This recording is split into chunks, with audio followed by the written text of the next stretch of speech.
Buckle up, everyone, and welcome to Carpool Rugby League, a show where two rugby league tragics talk everything rugby league on your way to and from work. I'm Shano. And I am the chameleon. Welcome aboard. On with the show. Welcome again, Chameleon. Great to see you. Great to be here. Massive shout out to our captain. Birthday today. So Happy birthday, Captain. yeah, it's his birthday today. So it's great for him. I had a chat with him. He's enjoying that with his family, which is absolutely brilliant. Pizza and cake, I think, were the order of the day. Wow. Thanks. Just secondly, thanks to listeners. We didn't do a podcast last week. Our apologies. We couldn't get it done on a Tuesday, or I couldn't get it done on Tuesday. But always reaching out just to make sure everything's okay, and that's very much appreciated from some of our listeners who listen every week. So thank you once again. We are here, jam-packed week of rugby league coming up. If you're in certain states in Australia, you have a day off on Monday, a public holiday, and of course, so football goes right through till Monday. Happy birthday, King. Yeah. So thank God, because we get his birthday. Every weekend should be 3 days, in my opinion. But anyway, look, we've got so much football to talk about. We're talking Origin. We're going to sort of have our 2 cents worth of that. Blues winning that one, of course. Women went down in the end to Queensland. We've had football aplenty. We're going to talk about the week ahead, and ultimately also, guys, it's that time of year. It's report card time. We're going to give our half-yearly reports to our teams, how we think they've done. But Griffo, what caught your eye this week? Yeah, I'm going to go with the Raiders number one, KO Sports. Yeah. He was up against the Roosters in a great game in Rugby League. There were 3 great games on Sunday just past, all in Sydney. Yep. But Sports, the fullback, one of the Roosters kicked downfield. I think he might have been around about the 20-metre mark when he received the ball. He used his speed, his swerve to get past the initial defender, outpaced the next one, and he was into the backfield and found someone, I think, on his inside. I can't remember who scored the try, but I just thought, so that was pretty special from Sports at the back there. Yeah. And he's having a great year. Came through with Manly, played a few first grade games. He was hot and cold, but he's found his feet at the Raiders in the number 1 jersey, and he actually stole the grab from someone earlier in the same game. Marky Mark, who yes, went up on a magnificent grab of the football and come down and scored a try. He didn't think he scored. No, he shook his head. And shook his head. He's saying no. I've got to say, I didn't think he scored either, but that's I didn't think he'd scored either. I thought, looked at it, I thought, no, fair enough, that's a try. I'm happy with it being a try. But again, his skills on display. Mark, Marky Mark. We'll stick with that because I've got it in front of me. No one it is what I say. But that's it. It's close enough. We all know who Marky Mark is. Yes. And what a great addition to our game he's been. Interesting. Like I know, I've watched rugby, so I look at Marky Mark and I think, okay, this guy, he's been around. And I read an interesting article by a reputable news source in full contention for Rookie of the Year. Okay. I'm telling you now, if he is, which I'm sure he is, because I can't think of... I only played a game or two last year. Yeah, I think it's if you play any more than 6 games the previous year. Yeah. I couldn't think of anyone else he would, in my opinion, and fair call. Like, he's come from a different code, but wow, he would be, in my opinion, full contender for Rookie of the Year. Yeah, I think he's going to have a bit of a fight on that one with Halasima from the Warriors. Yes.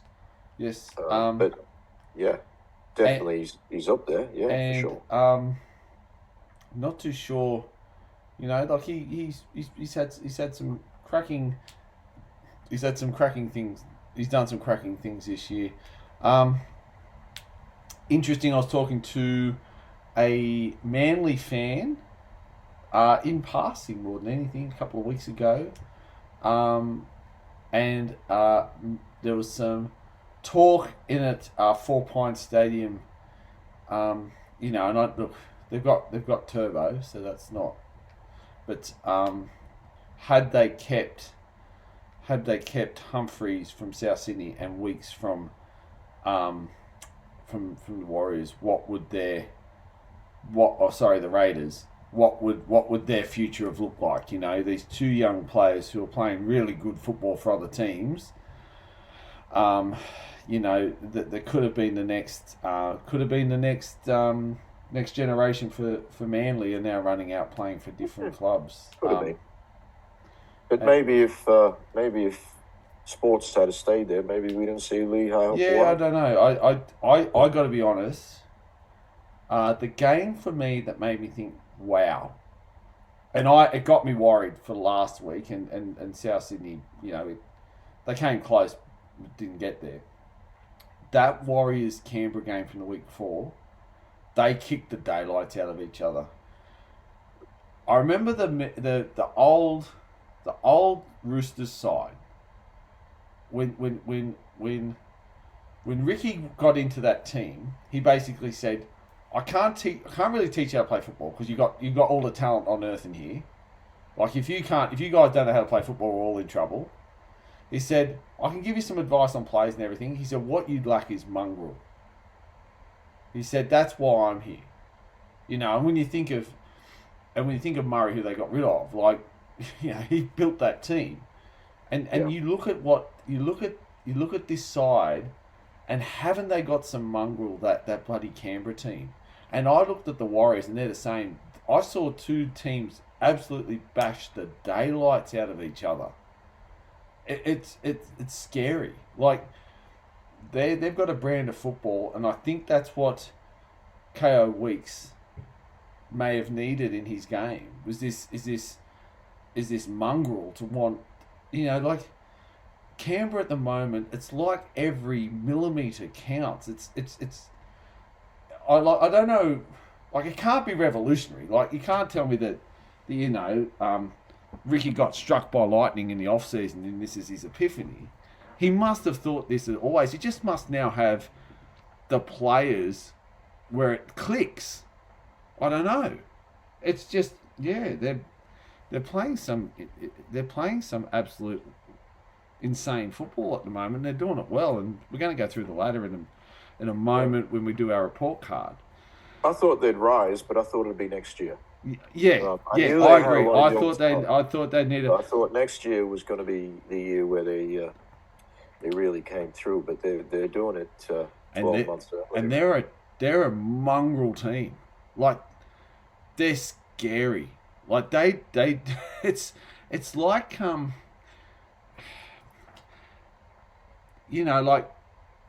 and I suppose that was the criticism of that Roosters side, was that they went too mongrel.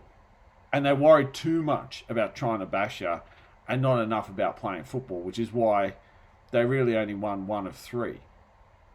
Because the other two sides, the Panthers and the Bulldogs in the grand final, cared more about playing football than bashing you to death. And when you think about some of those teams, that you think about that Roosters side of the time, they were a scary rugby league team. Yeah, they should have won more than one. They won one. You got to give them that, but they had decided to do more than one. That forward pack was monstrous. And if you're a young listener, YouTube and we'll do something like that. Holy cow, they were a monstrous rugby league team. But also matched by the Hair Bear twins of Penrith, who were also equally as monstrous in Nullivar Pulatua and that forward pack of the Dogs at the time, with young Millie Mason, O'Mealy, Price, Sonny Bill. It makes the hairs on the back of my neck stand up. Think about that team. Wow, they were good. Well, it'd be remiss of us not to talk about Origin. New South Wales Blues winning the game fairly. I'm going to say, well, they won. They won. They won somewhat comprehensively. 16 points to 8. 16 points to 6. Sorry. 18-6. 18-6. I got it wrong again. 18-6. I'll get it right in a minute. 18-6. It was a really interesting game for me, Griff, because at halftime I thought we should have been ahead by 20. We should have, yeah. And when I looked at it, I thought to myself, if someone from Queensland clicks here, if someone wants to just take the bull by the horns and absolutely rip and tear, we could be in trouble here, where we should have been in full control, everything fine, sweet, no worries, and we win the game. And it sort of went from that to,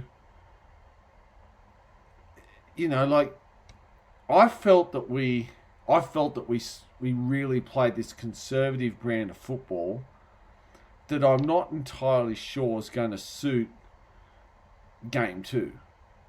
I was really, it was really bizarre for me that we kept going up the middle, and just to put it in perspective, Zach Lomax, Brian To'o, Zach Lomax double, and Dylan Edwards scoring at the end, which really sealed it. Nathan Cleary, one penalty goal. We got no conversions. Maybe that was where the discrepancy lied. If we got those 4 goals, it makes everything look a little bit sweeter, I suppose. My big thing is that I felt we played this conservative brand of football where we went through the middle, and there was a moment in time during the game where Isaiah Yeo got the ball and he looked on his outside, and then he ran, and he looked so uncomfortable, as if to say, every fibre within me wants to throw this ball wide. And I just think this is where, I think Loza, there's a lot been made of his coaching. In my opinion, the way New South Wales played is why he wouldn't be an NRL coach, and people have said that. When we did go wide, we looked so dangerous. Look, we won. Like, in Origin, you win by 1, you win by 50. It's the same result. I just wanted to rub them into the ground. I just wanted to grind them into the ground. And I just thought that, congratulations to the Blues. Xavier Coates scored a try in the 45th minute. At half time, I genuinely thought we should have been more in front. I think that, if anything, the silver lining is New South Wales played a very controlled game of rugby league. I couldn't say there was a point in that game where we looked like we didn't have control. Brian To'o got sent to the sin bin. Poor guy can't disappear, in my opinion, but anyway, he got sent to the sin bin for it. I don't know if it was harsh or not. Thought it was a little bit. Might be biased there. But at... Thought it was harsh. What's that? I thought it was harsh. I thought it was too. I thought the guy couldn't disappear. He's going up for the ball. On top of him, the guy can't disappear. And what are you meant to do? Put your hands out to the side and just have him smash you on the ground? That's not... No, it was penalty was penalty fair. Was sufficient. He actually dropped the ball before Brian To'o laid a hand on him. Yeah. I thought it was a ridiculous penalty. 14-2 at half time, I thought. 14-2, 45th minute. Xavier Coates scores. But anyway, 18-6 the Blues won. Going into game 2, I think if we play a bit more expansive football and get the centres more involved, I think we play. I think we control. The thing that I love is I don't think we ever. I never felt like we were out of control. Even with Toto off, it just felt like the Blues were in total control. What was your thoughts on the game, Griff? Yeah, well, firstly, obviously, I'm happy we won. Yeah. I thought the Blues played well. I thought the Maroons were very poor. Oh yeah. I thought the game was, as Origin games go, it was not a great spectacle, but all I care about is, do the Blues win? Yes. And they did win, and there's improvement there, and they know that themselves, and that's the good thing, because they weren't at their best. You talked about how they targeted the middle. I thought that worked well for them. Haas was immense, as was Isaiah Yeo, with the yardage. They were making easy yards. Both Lomax and To'o were well over 200 metres in metres gained. Edwards, they ran the ball back very well. Edwards was good as well. Yeah. Like, he did his job, but the two wingers were outstanding. The centres were very good in defence, Crichton and Latrell. I'm glad we won, and I'm very confident in the fact that we will play better. And not that we played badly. It was a controlled performance, and it was a winning performance. And yes, probably should have won by more, even taking into account, the missed goal kicks. All 4 tries were scored reasonably wide.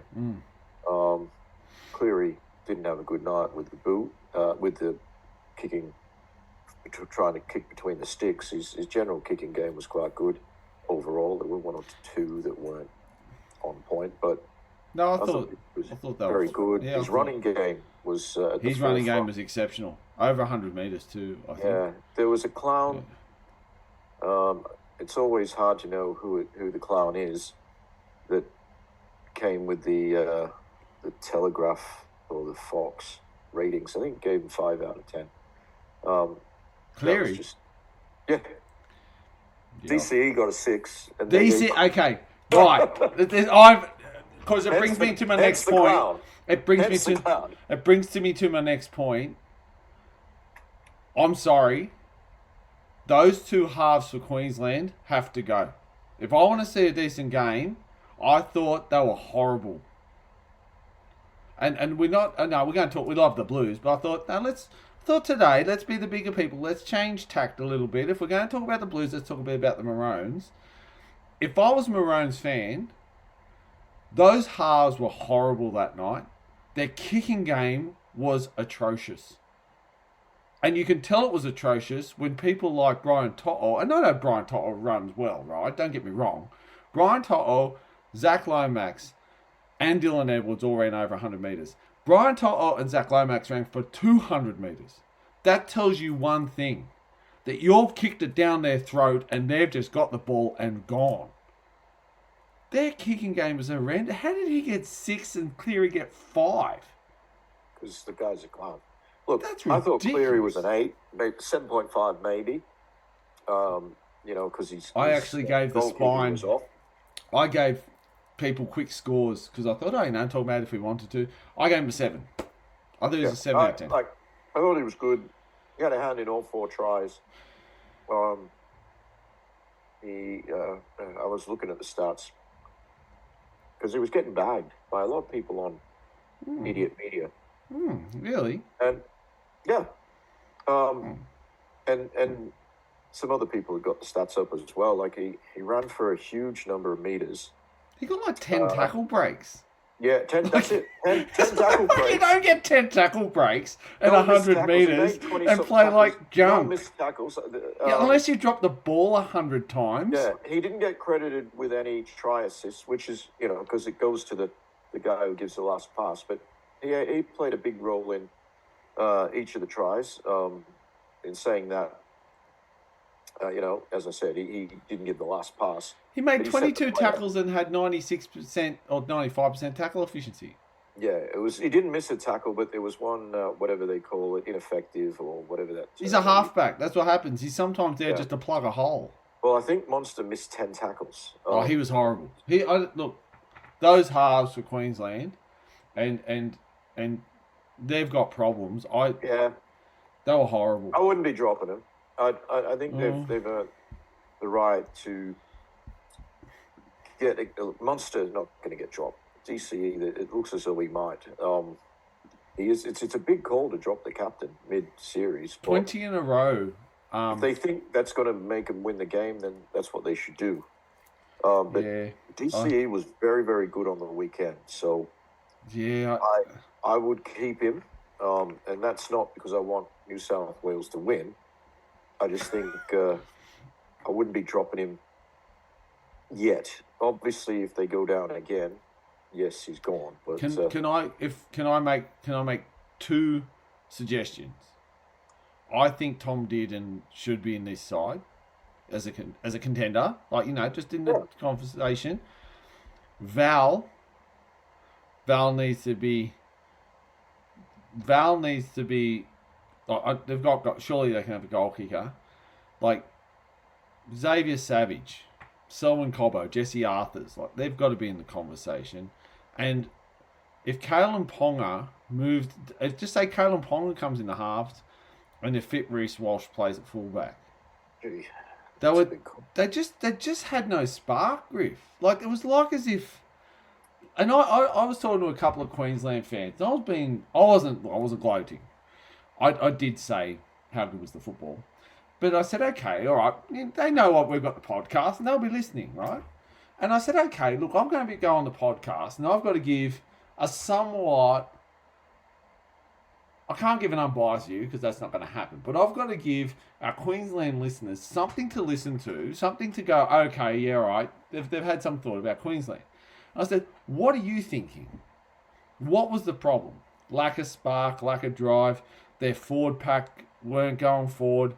When the ball went wide, it was promising, but didn't go wide enough. Okay, what leads that? What drives that? And you know what? They said things like, if you had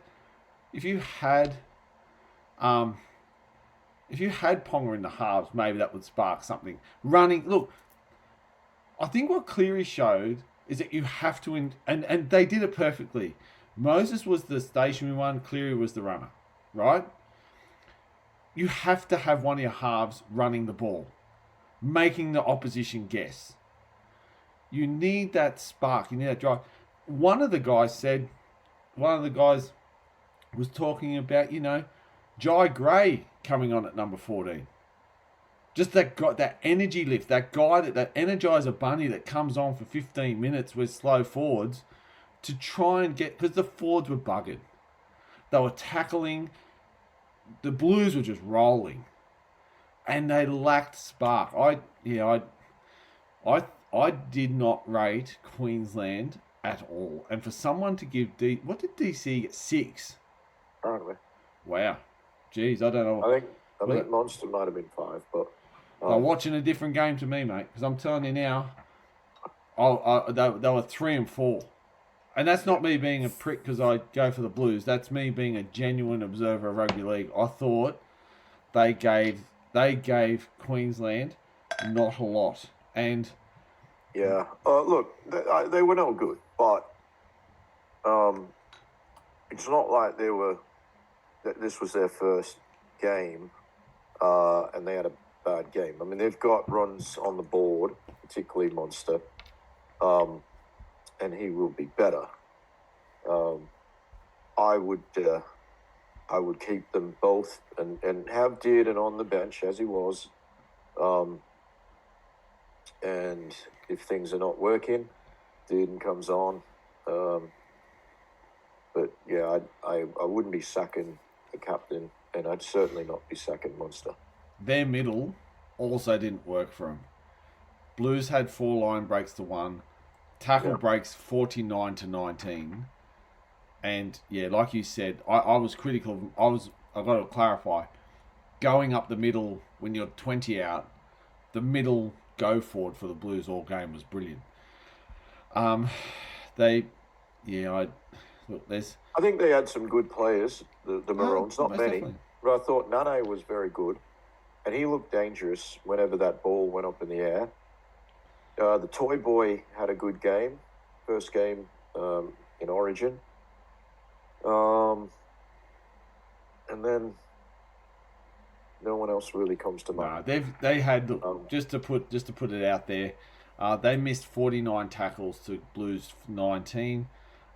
They had 27 ineffective tackles to the Blues 12. They made 13 errors. They've got to just tidy up.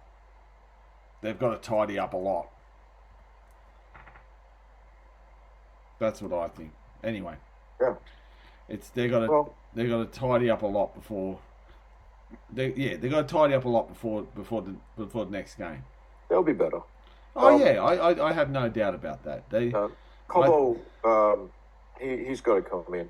He was injured. He wasn't considered because of injury for this. That's true, and I think I agree with you. I think Selwyn Cobo has to come into this side. Look, game 2's on the 18th of June. It's in Perth, so I think if there's a silver lining there for the Maroons, they're not in Sydney. Mm. If they're in Sydney, like that, like I know a lot of people talk about Lang Park and Caxton Street and whatnot, but I'm telling you that the State of Origin has become this juggernaut, and I don't know if they'd want to play game 2 and step up. At least at Perth, it's somewhat neutral. It could be 50-50, I don't know. I know quite often outside of people outside of Origin tends to go for Queensland because of the whole I'll go for Storm, like Queensland players and the whole dynasty. People just don't like New South Wales. Yeah, well, that's, mate, yeah, but only 2 states I want to be in, and that's New South Wales. I'm pissed. Yeah. Well, I know you live in one of them, and then the other one the other one is rare, but it happens. But yeah, it's just one of those things where. Well, I will be wearing a blue jersey in Optus Stadium on the whatever it is. That will be fantastic. 18th. Yeah. That's not far away, Griff. 2 weeks away. Yeah, I'm looking forward to that. I think that's and with the announcement of the Bears. It's big. Yep. It's big. At McDonald Jones Stadium last week, the day after, the women's Blues went down 14-18 to the Maroons.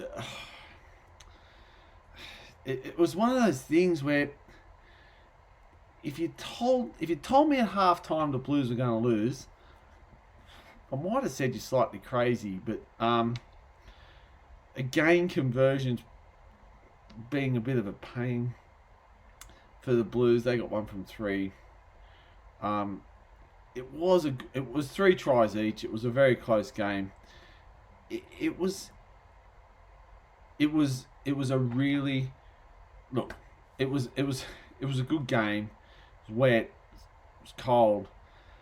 I think what this series has showed us is that the quality of women's rugby league has come forward dramatically, and it's no longer this justifiable existence. It actually is rugby league. It's watching it. It's quality.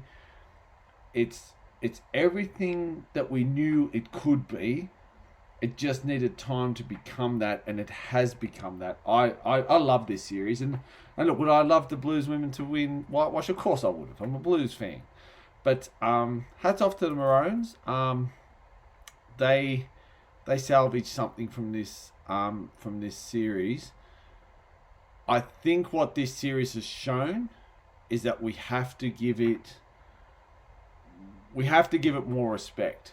And I think what we need to start looking at is where we place the season for the women, and where we're placing it and how we're placing it where they're at their optimum best. The Maroons, and Ali Bringshaw was quite open and honest. You know, they almost had to have a mock trial game to see who was going to be in, to allocate fitness, to ascertain what was going on. That's not where this game needs to be. We saw in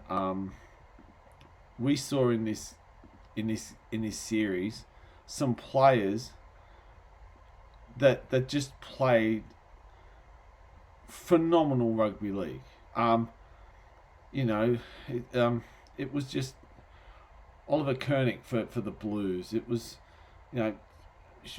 Jesse Southwell for the Blues. Now, they're two players when I look at it. Jermaine Frassard on the amount of scores the amount of tries she scored throughout this series was immense. It was Taran Aiken, one of the brilliant players of our competition, playing some absolutely phenomenal football. It just goes to show that the Queensland forward pack the other day, brilliant. We've been banging on about women's football, and I don't mean banging on in a disrespectful sense, but we have been beating the drum for women's football and how good it is if you just watch it. I think now we need to start paying it the respect it deserves, because yet again we've seen another great game of rugby league and a phenomenal series where the Blues won it 2-1. What was your thoughts on the game, and what were your thoughts in general on this series, Griff? Well, Shano, I did not see the game. Okay. Because I went out to watch MJ the musical. Oh wow! In the Lyric Theater in I've heard some great things about that. Oh, it was wonderful. There were a lot of children there. We all know MJ. He loved children. So when I got home, I was quite tired, but I thought I have to, and I didn't know the score. So I thought I would play the KO Mini. Fair call. And so I watched the shortened version, and the New South Wales Sky Blues, they were going very well. And of course, we saw Isabel Kelly over the line, but the referees ruled no try, which was very sad, made me sad. And it seems as though if she had scored that try, maybe the Sky Blues would have won.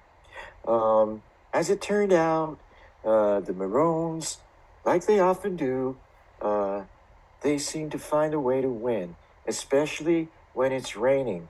They love the rain in Queensland.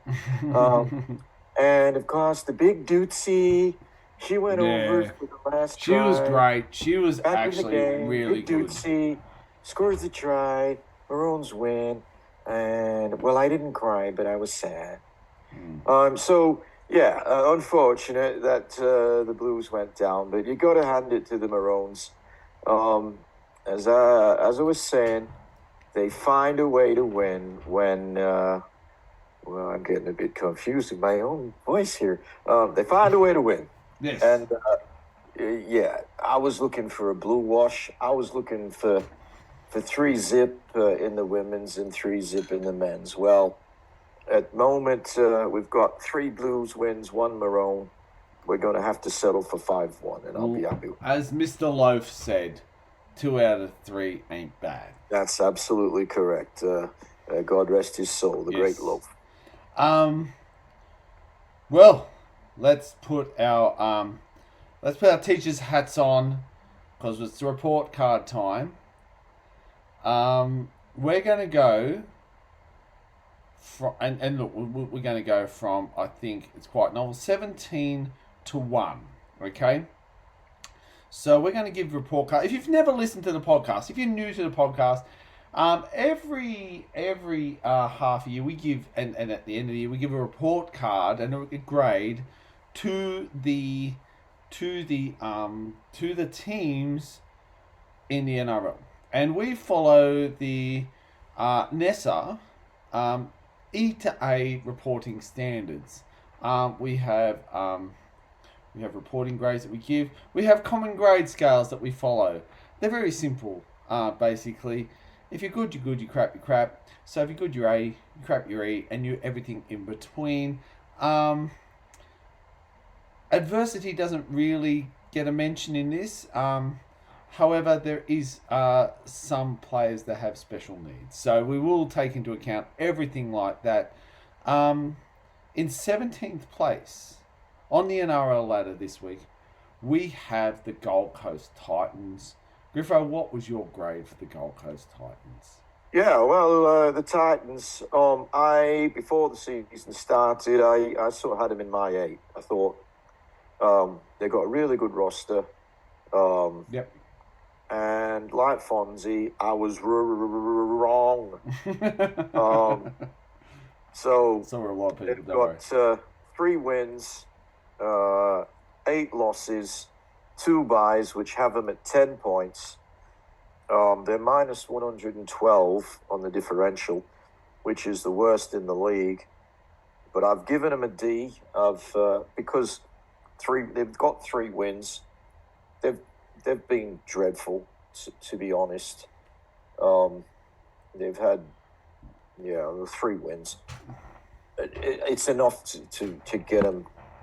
I'm not giving plus or minus, but if I was, they're closer to an E than they are to a C. But I'll give them a D there. Shano, where do you score? E. Give them an E. High E. If they want hope, I gave them an E. I've seen. It's fun. As you know, I watch a lot of rugby league, and even when I miss the game, like you say, there's minis and whatnot. They've got a brand of football, which at times is atrocious. Like at times they can play really well and they can do some really good things, but geez, they can be awful. Like they I think they started off. They scored points early. Like in the start of the year, they played the Dogs, got beaten. They beat the Knights. They beat the Roosters, and we thought, oh, here we go. And then they just went on this cavalcade of losses where they weren't just getting beaten. They got belted. They were just getting belted week after week. They after their first 2 rounds, and they've beaten the Knights twice. That's sort of where we're at. They got 50 put on them by the Cowboys. They just, they've been awful. Like they beat the Roosters early this year, where I think the Roosters earlier this year weren't a clicking rugby league side as they are now. They've beaten the Knights twice and the Roosters once for their 3. They're an E. Their defence is abysmal. It's just so bad. And their attack, like when you look at their side 1 to 13 and then 1 to 17, you'd think there'd be some spark. And like you, Griff, I thought that this might be a year where we're going to see them do something, but they haven't done anything. They're an E. Yeah, 40% of their points come from byes. That's it. In 16 plates, we have the Parramatta Eels. Sorry, people, if you can hear that weird noise in the background. Someone's printing something at my place. Don't know who that is. Printed a big E for the Titans. Faye must be printing something. I don't know. She's probably sending me a memo. Hang on, what is this? I'm just reading this now. Stop talking shit and start talking football. All right, we'll start talking about football. Eels, 16th place. Griffo, what's your grade? Yeah, Parramatta Eels, 4 wins, 8 losses, 1 bye, minus 87, 10 points. They're on the same number of points as the Titans.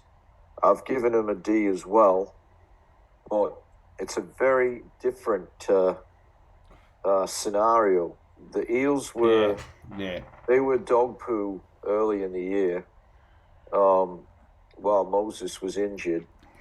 So I think they might have played about 5 or 6 rounds, or maybe even more, without Mitchell Moses. And they had a breakthrough win somewhere without him against the Dragons. Dragons 23-22. I don't know if it was extra time or not, but Round they won 5. the field goal to Lomax. Yeah, round 5. And that obviously gave him a massive it was boost. it was Golden Point, 83rd. Yeah. Okay. So, and then I think Moses might have came back the week after, and they've had some good wins. And I saw him live on Sunday, and I was really impressed with the Parramatta Eels. They didn't win the game, but it was just an incredibly intense game between a team that was at the time running 15th and a team running 17th. But two teams that have started the year not so well, certainly on the ladder. But they showed that they both have plenty of football left in them. Both of them may have left their run a little bit late with all those early season losses, but Parramatta fans, they've not had a lot to get excited about since 1986, really. And most of the fans that be listening to this podcast, if they're Eels fans, well, they weren't born in 1986, so they don't know what it's like to watch their team lift the trophy. They're not going to do that this year, but I really think that they're going to bring some joy to their fans. They're playing a really good style of rugby league, using the football, playing to their strengths. I got to credit the coaching staff, Riles. He made some significant changes to the roster.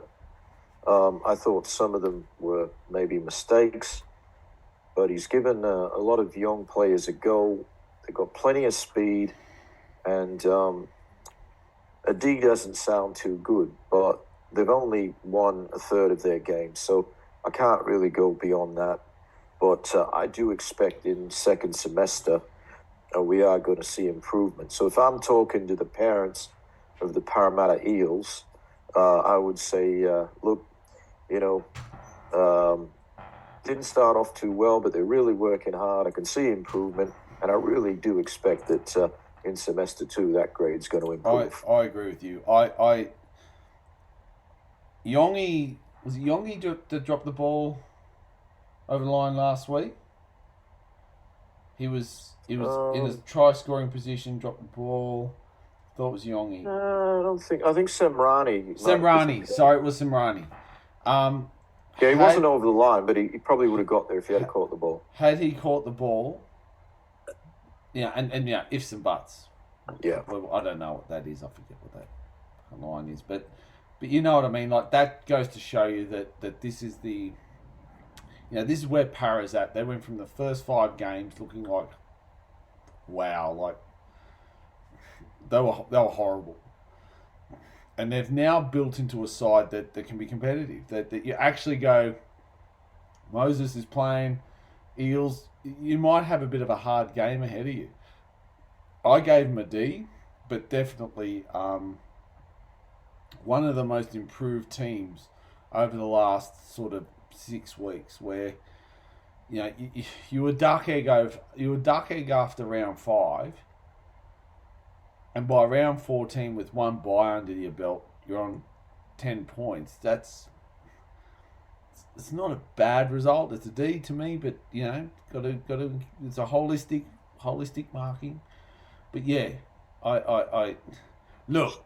Can I just say their D looks a lot better than the team we're about to talk about, which is the Newcastle Knights. What's your grade for them? Oh yeah, I'll be there in a section. You're right. Yeah, okay. Well, I got. Just getting a refill here. That's all right, mate. That's all right. We got the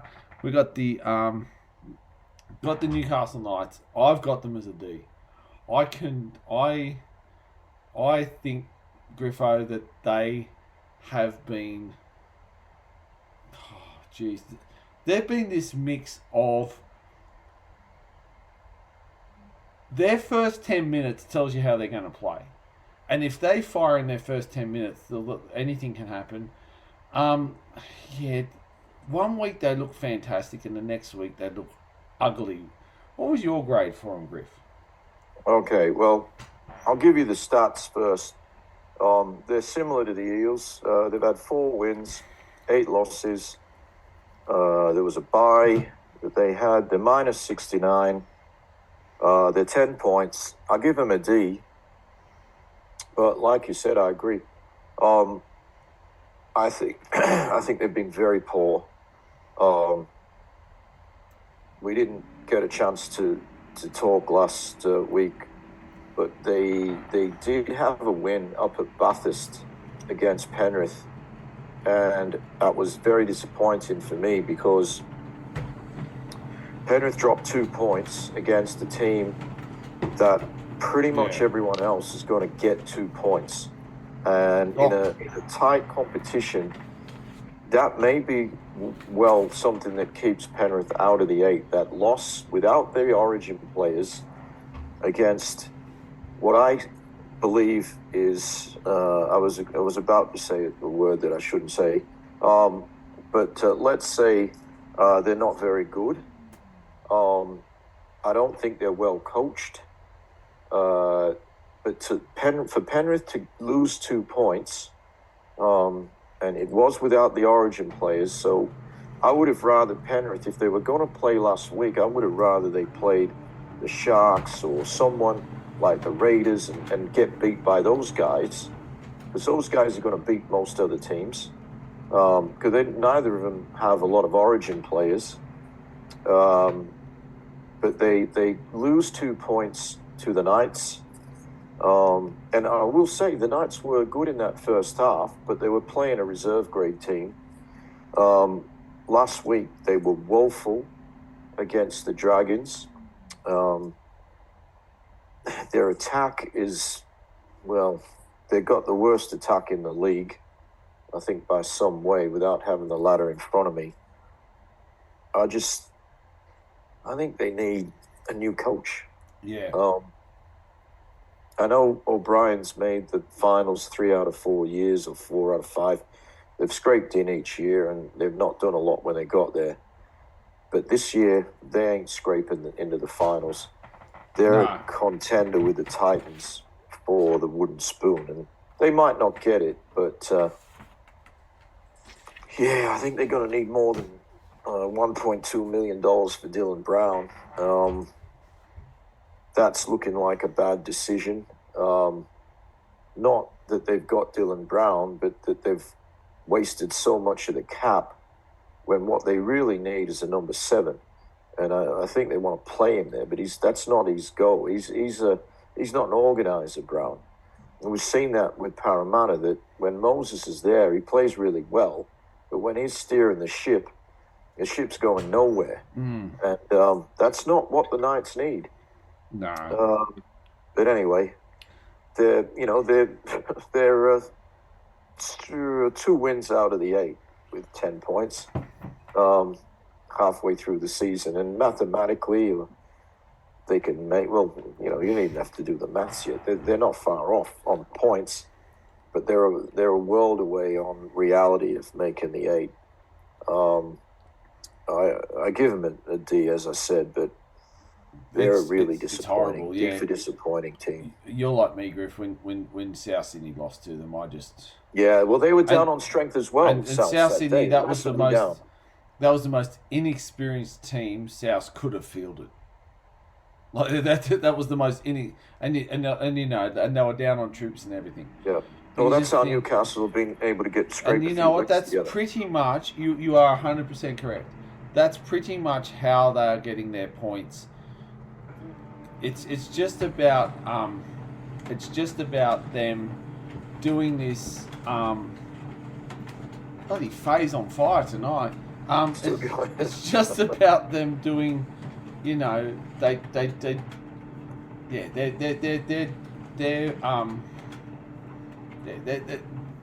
they're winning games against teams who are exceptionally underdone. and they're not doing it with a lot of substance. So I've got a D for them. Next is the Penrith Panthers. Griff, they're your team. What have you got? All right. Well, 4 wins, 1 draw, 7 losses, and 1 bye. Minus 13, so the differential's not too bad. But the odd point means that's probably not going to be a big factor unless they're level on points with the Cowboys. I've given them a D. They're, on points, they're running 14th. They haven't played well in too many games. Well, I'll rephrase that. I think they've played probably about 2 games, or maybe 3, where they've put an 80-minute performance together that you'd say, okay, yeah, that looks like a Penrith team. Most of the other games, they've played well in maybe 10, 15 minutes, and that's not been enough to win games. The big difference this year has been the defense, which has been poor, to be honest. It is improving. Like the Parramatta Eels, they're on the up. I was quite impressed with their performance last weekend when they were under the pump. They actually were able to defend their line, and they've rarely been able to do that in games this year. But, we started to see last weekend Penrith playing like Penrith. I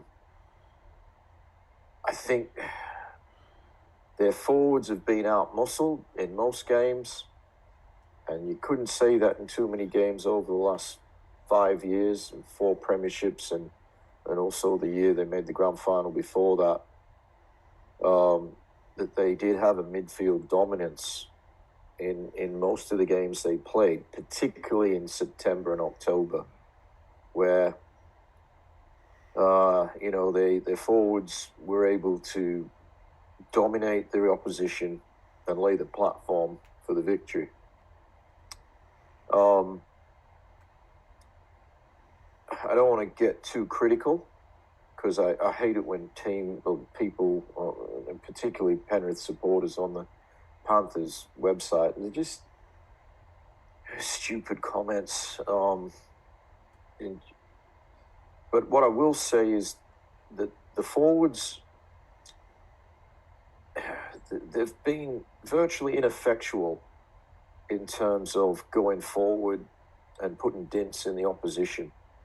And players who were outstanding in the semi-final series last year and who were expected to step up and fill the void left by James Fisher-Harris, well, they've not really been able to do that.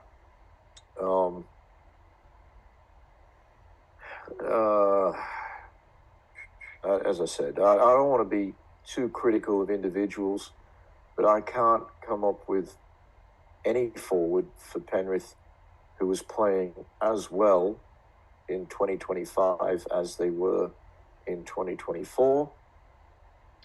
But they're improving. And I was really encouraged by the game of Moses Leota last Sunday, because he really stood up, and he was very, very damaging through the middle. Lurin Patea is looking really good. I want to see him get more game time. He's sort of filling that Spencer Leniu role off the bench and being able to really get go forward happening, and putting a dent in the opposition line. He doesn't go backwards. I want to see some of the other guys recapture the form of last year. If they do that, they can still make the semi-finals. It's been well documented that they've had defensive deficiencies out wide, and I've seen that in a number of games, live and also obviously on the TV. But I do think, again, that is improving also. So they have to win this week. If they lose this week, I'll say it again. I've said it a few times. If they lose this week, they're not making the 8. But we're at a stage where it's a must-win. We'll talk about that game later. But in terms of this year, I thought they were quite good in the first game, again, to beat the Sharks, who I rate highly. And I thought that they were pretty good in that game, although they did give up a few points. But then since then, there wasn't much to be happy about. They had a very good win against the Broncos, but we've seen over the last, since that game, the Broncos haven't won. I don't. They might have scraped in one game, but while I thought, okay, we turned the corner, it was more about the Broncos being ordinary because Penrith still haven't put back-to-back wins together this year, and that's got to change this week. But a D that I'm hopeful if they can, get an A or a B in the second semester, that's going to be enough to scrape them into the 8. Shane. Yeah, I've got them as a D too, Griff. It's tough because, I agree with you. Their defense was the hallmark of their play, and we sort of said it probably coming round 4, round 5 when they were starting to average that 30 points a game, just under. It was like, that's not Penrith. Penrith doesn't do that. Last podcast, I put it out there that they had to beat the Knights in order to basically, they got the in order to sort of help their equation. They didn't. They beat the Eels though, which helps. They're on 4 wins. They're, in my opinion, they're probably 2 wins behind where they need to be. So it's not dire straits yet. It's winning 7 of 14 from here on in. The Origin series now is very kind to them. They've got their buys pretty much before every Origin game. I think that helps. Where it doesn't help is they've got a very long run without a break. Now, they play the Tigers in there a couple of times. I think they play the Eels again. They got teams like the Bunnies. I think they play the Seagulls. So they got teams that aren't exactly firing on all cylinders. But I don't think they play the Knights again. Do they play Knights again? I thought they did. I think they only had one game against the Knights, and that was a costly one. Who am I thinking of then? Because I know they got the... Oh, it might be the Eels again. Sorry, it's the Eels again. My apologies. The Eels are good, though. Yeah. They're coming good. They're coming good. If they were playing them in round 2 or 3, it's fair to say that all those teams probably aren't firing on all their cylinders, so there's opportunities there. I agree with you about Moses Leota last week. Very, very good. I gave him a D, but it's... Geez, it's... The only good news for the Panthers, as far as Panthers fans... And I'll say this, the teams above you, there's certain teams not exactly lighting up the landscape at the moment.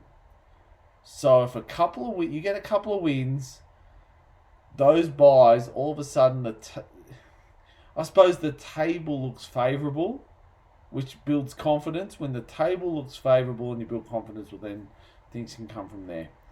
West Tigers, Griffo, they're 5 wins, 7 losses. They're on 12 points, 1 bye. Minus 58 differential. They've got you guys next week. What do you got them as? West Tigers, 5 wins, 7 losses, 1 bye, minus 58, 12 points. I've got them as just scraping a C. Their form recently hasn't been good. There were quite a few weeks where they were in the top 8. I don't know if they're in the top 4 at one stage, but they were well positioned. And then the whole Galvin debacle. That rocked the boat a little bit, didn't it? Oh, absolutely. It's rocked the boat, all right. It hasn't quite tipped it over, but it's on the brink. So this game against Penrith is also vital for the Tigers. I think if they lose this weekend, I'm saying they're not making the 8. They might win and still not make the 8, but I'm getting certainly the lead pencil out and putting a line through the Tigers if they were to lose on Sunday. They did have some games early in the year that they should have won. The very first game, in fact, I think they got beat by the Knights. And the Knights were dreadful that day. Tigers had it in control, and somehow, I think it was at Campbelltown, and they let that game slip. Campbelltown's not a great place to play for them. They should be in that. Well, it's one of their homes. I know. It's like every time they play there, it's just 2 points. And it was a close one too, from memory. It was 8-10. Well, they were in control. They were playing well. 10-8. It was tenacious, second half, wasn't they just couldn't score a try. Yeah. And they only needed one more try, and it would have won them the game. But yeah, there's another game to the Knights there. But anyway, Tigers, they're very competitive. I think there might have only been the Storm game that they absolutely got pumped. But they are inconsistent. I think the whole Galvin thing, when they were in a position where they were going well, and then Galvin, comes up with this dossier of reasons why he doesn't want to be coached by Benji Marshall, and then the other guys sort of sticking up for Benji, and a few things happen, and then Isaac Moses, who is this guy who I don't know. Nobody seems to actually know him, but he seems to. He has a lot of influence, and he's destroyed clubs previously. He's been deregistered twice. He's obviously a smart guy, though, and he thinks, okay, well, we're going to go legal here and claim bullying to get Galvin out of there. And, we know now that he's signed with the Bulldogs. I think that's actually... It can be on the extended bench this week. Well, yeah, but it can be the catalyst for a resurgence of the Tigers. I agree. I think it's right. It's just okay. The Band-Aid's been ripped off. Good one. I was going to say good riddance to. It's not. He's not bad rubbish, but you know what I mean. It's like the whole I know what you mean. situation I don't follow the Tigers, but this guy to me, he doesn't seem like the sort of guy that. You sort of get around. No. And at 19 years old... bring that sort of disharmony, and okay, he didn't want to be there, but he signed a contract at some stage to say, yes, he's there. Indeed, the contract was signed till the end of next year. But they found this angle to get him out, and I guess while the Tigers lose a very talented guy who... they wanted in the club. They offered him a lot of money, and he's taken about 3/4 of the money to play with another club. It's interesting. I've not often felt sorry for the West Tigers, but I have felt sorry for them over this one. But it is now it's cleared the air. They've got guys who want to be there,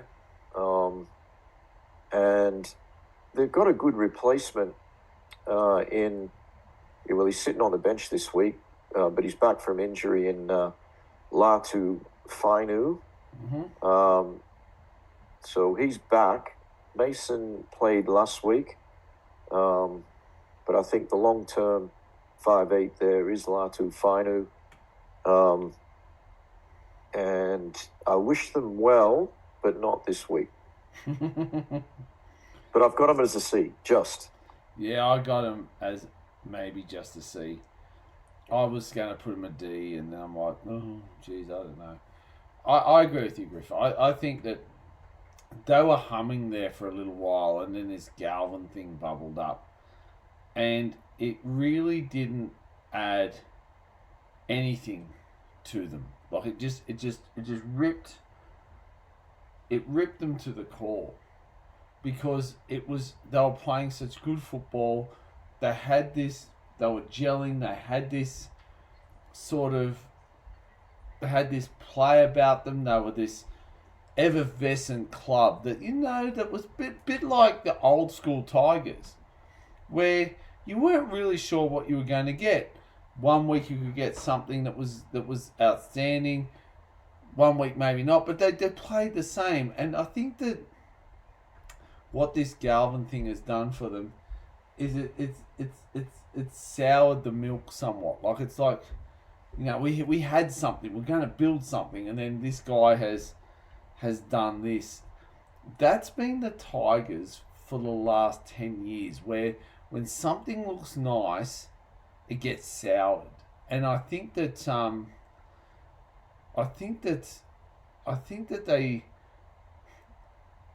these are the type of players, no disrespect to Galvin or his management or whatever, they're the type of players they need to cut loose, because they've held on to these players in the past and it's been to their detriment. It'll be interesting how the Dogs come out of this, because geez, old Doggy Land, they've got some now they've got some people that have been tapped on the shoulder and need to go. So it is, yeah. Far out. They're coming first. They're coming first. Why would you upset the apple cart? Like, I don't know. Oh, fuck. It does, mate. It would be just a nightmare. I think for the Tigs, I've got them as a C, because I think it's a low C, but it's a C nonetheless. I think they've done some good stuff. And when they've played well, I think Luai has been the catalyst of that, and May. And they've gone to their fringes, and they've got the way he playing really well, and it's just Taruva, and like they're Buller at the back. These are the guys that just turn up every week and have energy. Last week, the Tigers would have lost. The old Tigers, and I know they got pumped by the Storm, and that's a Storm. The old Tigers would have been pumped last week, and they fought back, and they didn't win the game. But geez, if you're a Tigers fan, you'd be like, you know what? What they took out of last game, they can bring into the next one, and that's against you guys. We'll talk about that later on. But yeah, they're a different mindset, this new rugby league team. And I think it's led by Jerome Luai. I think Jerome Luai really has flicked a switch in this West Tigers team, and congratulations to him. He copped a lot of crap. Round Origin he's his own worst enemy at times too. But he's come to this team and he believes. And you know what? That's integrity. Because you could go to a team, you could say, I don't believe in this team and I'm binning it. Rather, he's gone, no, I believe in this team. We're going to work on the process. We're all part of a leadership crew, and we all have to work together. And I think this is the Jerome Luai that's won 4 premierships. This is the Jerome Luai who made the break for the Blues. This is the guy we know he could be, and he's been that. So I take my hat off to him. I actually think that Benji Marshall and the leadership crew at the Tigers have done a good job. A lot of jokes are being made about teams and creating, as a South Sydney fan, I watched Manly win premierships with the 12, I think it was, South Juniors. I know what it's like. They're playing in a jersey, and you've got to live with that. And right now, he's wearing a West Tigers jersey, and I think he's doing a good job. I've got him as a C. Griff, we've got the Roosters next. What's your thoughts? Yeah, well, this is another team that were pretty ordinary at the start of the year. They got pumped by the Brisbane Broncos. They lost a lot of players over the off-season. They had injuries to guys like Walker and also Smith. So they were down on talent. They struggled in some early season games. They not pumped them, but they beat them early in the season against the odds with, they had some part-time guys in there. I think one of them was a bricklayer or concreter, turned up for the game at Combank, and Penrith got beat in a high-scoring affair. But then they went back down again, the Roosters. But in recent weeks, they've really started to play good rugby league. These young guys are showing the skills they have. Savala, Sandon Smith, Toya's been great for them. They got some very good young forwards, and I really think they can. They're a big chance of making the 8. They went down last week. They had a lead over the Raiders, but the Raiders were able to come back. But we know the Raiders are really strong at the moment. They'll have Sam Walker back possibly after their bye this week, and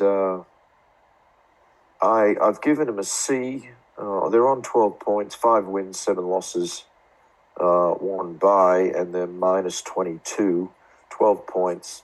But I think this is another team that are on the up. It's going to be, what a race for the 8 it's going to be. I think there are 5 teams at the top that will definitely make the 8. We'll get to those as we go through the ladder, but I think the top 5 teams there, they're not in yet. They've still got to win games, but I'm pretty confident they'll be in the top 8. I think there's then, what do we got? 10 teams vying for 3 spots. I'm leaving the Knights and the Titans out, but I think all the other teams are a chance. Roosters are a big chance if they continue to play some of the football we've seen. And I give them a C, but again, they're a team on the up for mine, Shana. Yeah, the Roosters are a really interesting team for me. I think I think they've played some really good football at times, coupled with some just really poor defence. That's been their sort of Achilles heel. They have no problem scoring tries or scoring points. They just can't like block them out. They can't defend them. And when you sort of look at their losses and across their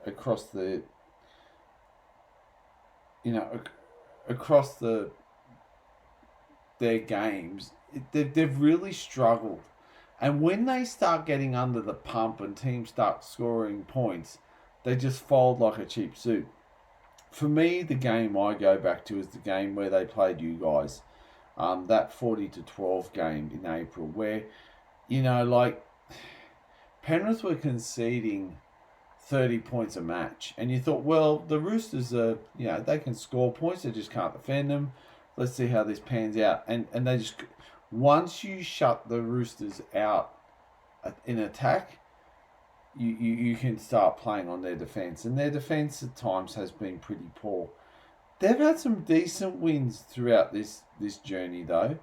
They beat the Sharks. They beat the Sharks. They've beaten the Sharks. The Sharks had I think that was when the Origin players... That's right. And the Sharks had no one out. And that was a big... That was one of the big things that we said. Sharks had no one out, and that was our shoe-in. Roosters had 5 out, so that was a magnificent performance. They had a good 3 weeks there. They pumped the Dolphins.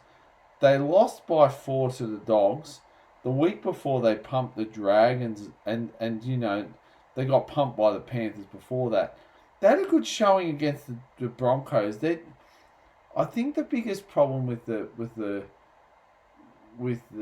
Roosters is for every player that's got this NRL nous about them, there's one that doesn't, and that's the issue. They just if you can find the right players to go up against, it can be a problem for them. They've got a bye this week, which will help them to no end.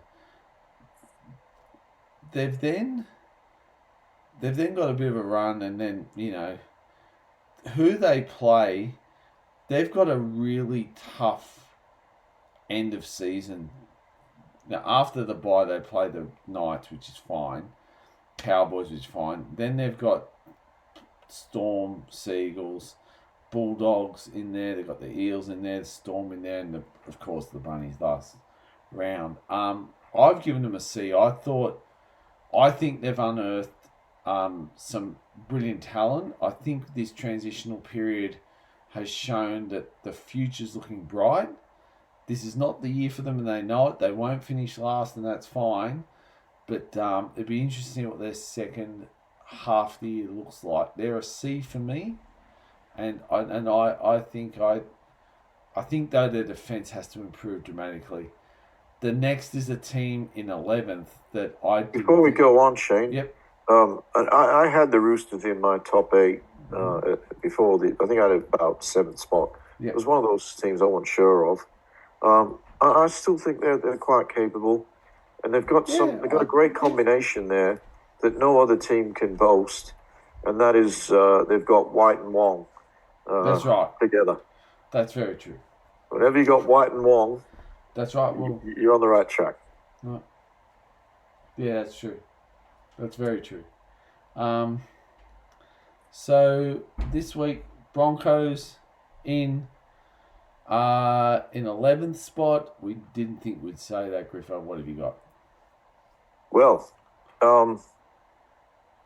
we are 20. What were we? The 4th or the 5th of June. If I was doing this probably 4 or 5 weeks ago, I'm thinking, is it A or B? Because they started the season really well, but it's been a horror run for them. I think they've won one of their last 7 games or something like that. They've collapsed. And yes, they've had a few injuries, but so has every other team. They've been poor for a number of weeks. And, the pressure is right on them now. Whenever they lose, it's Broncos lost, not the other team won. Yeah, that's true. And Manly, I thought, were pretty good last week, but the Broncos were dreadful. They do get Reece Walsh back, I think, this week, but overall, I've got them as a C. They've actually won 5 games, lost 7, and they've had the one bye. They've got a positive 14 on the differential. Now, that's going to be crucial because they're one of these teams that are fighting for what I believe is just 3 top 8 spots that are left. So for and against, I think it will play a big role this year, and they're reasonable at plus 14.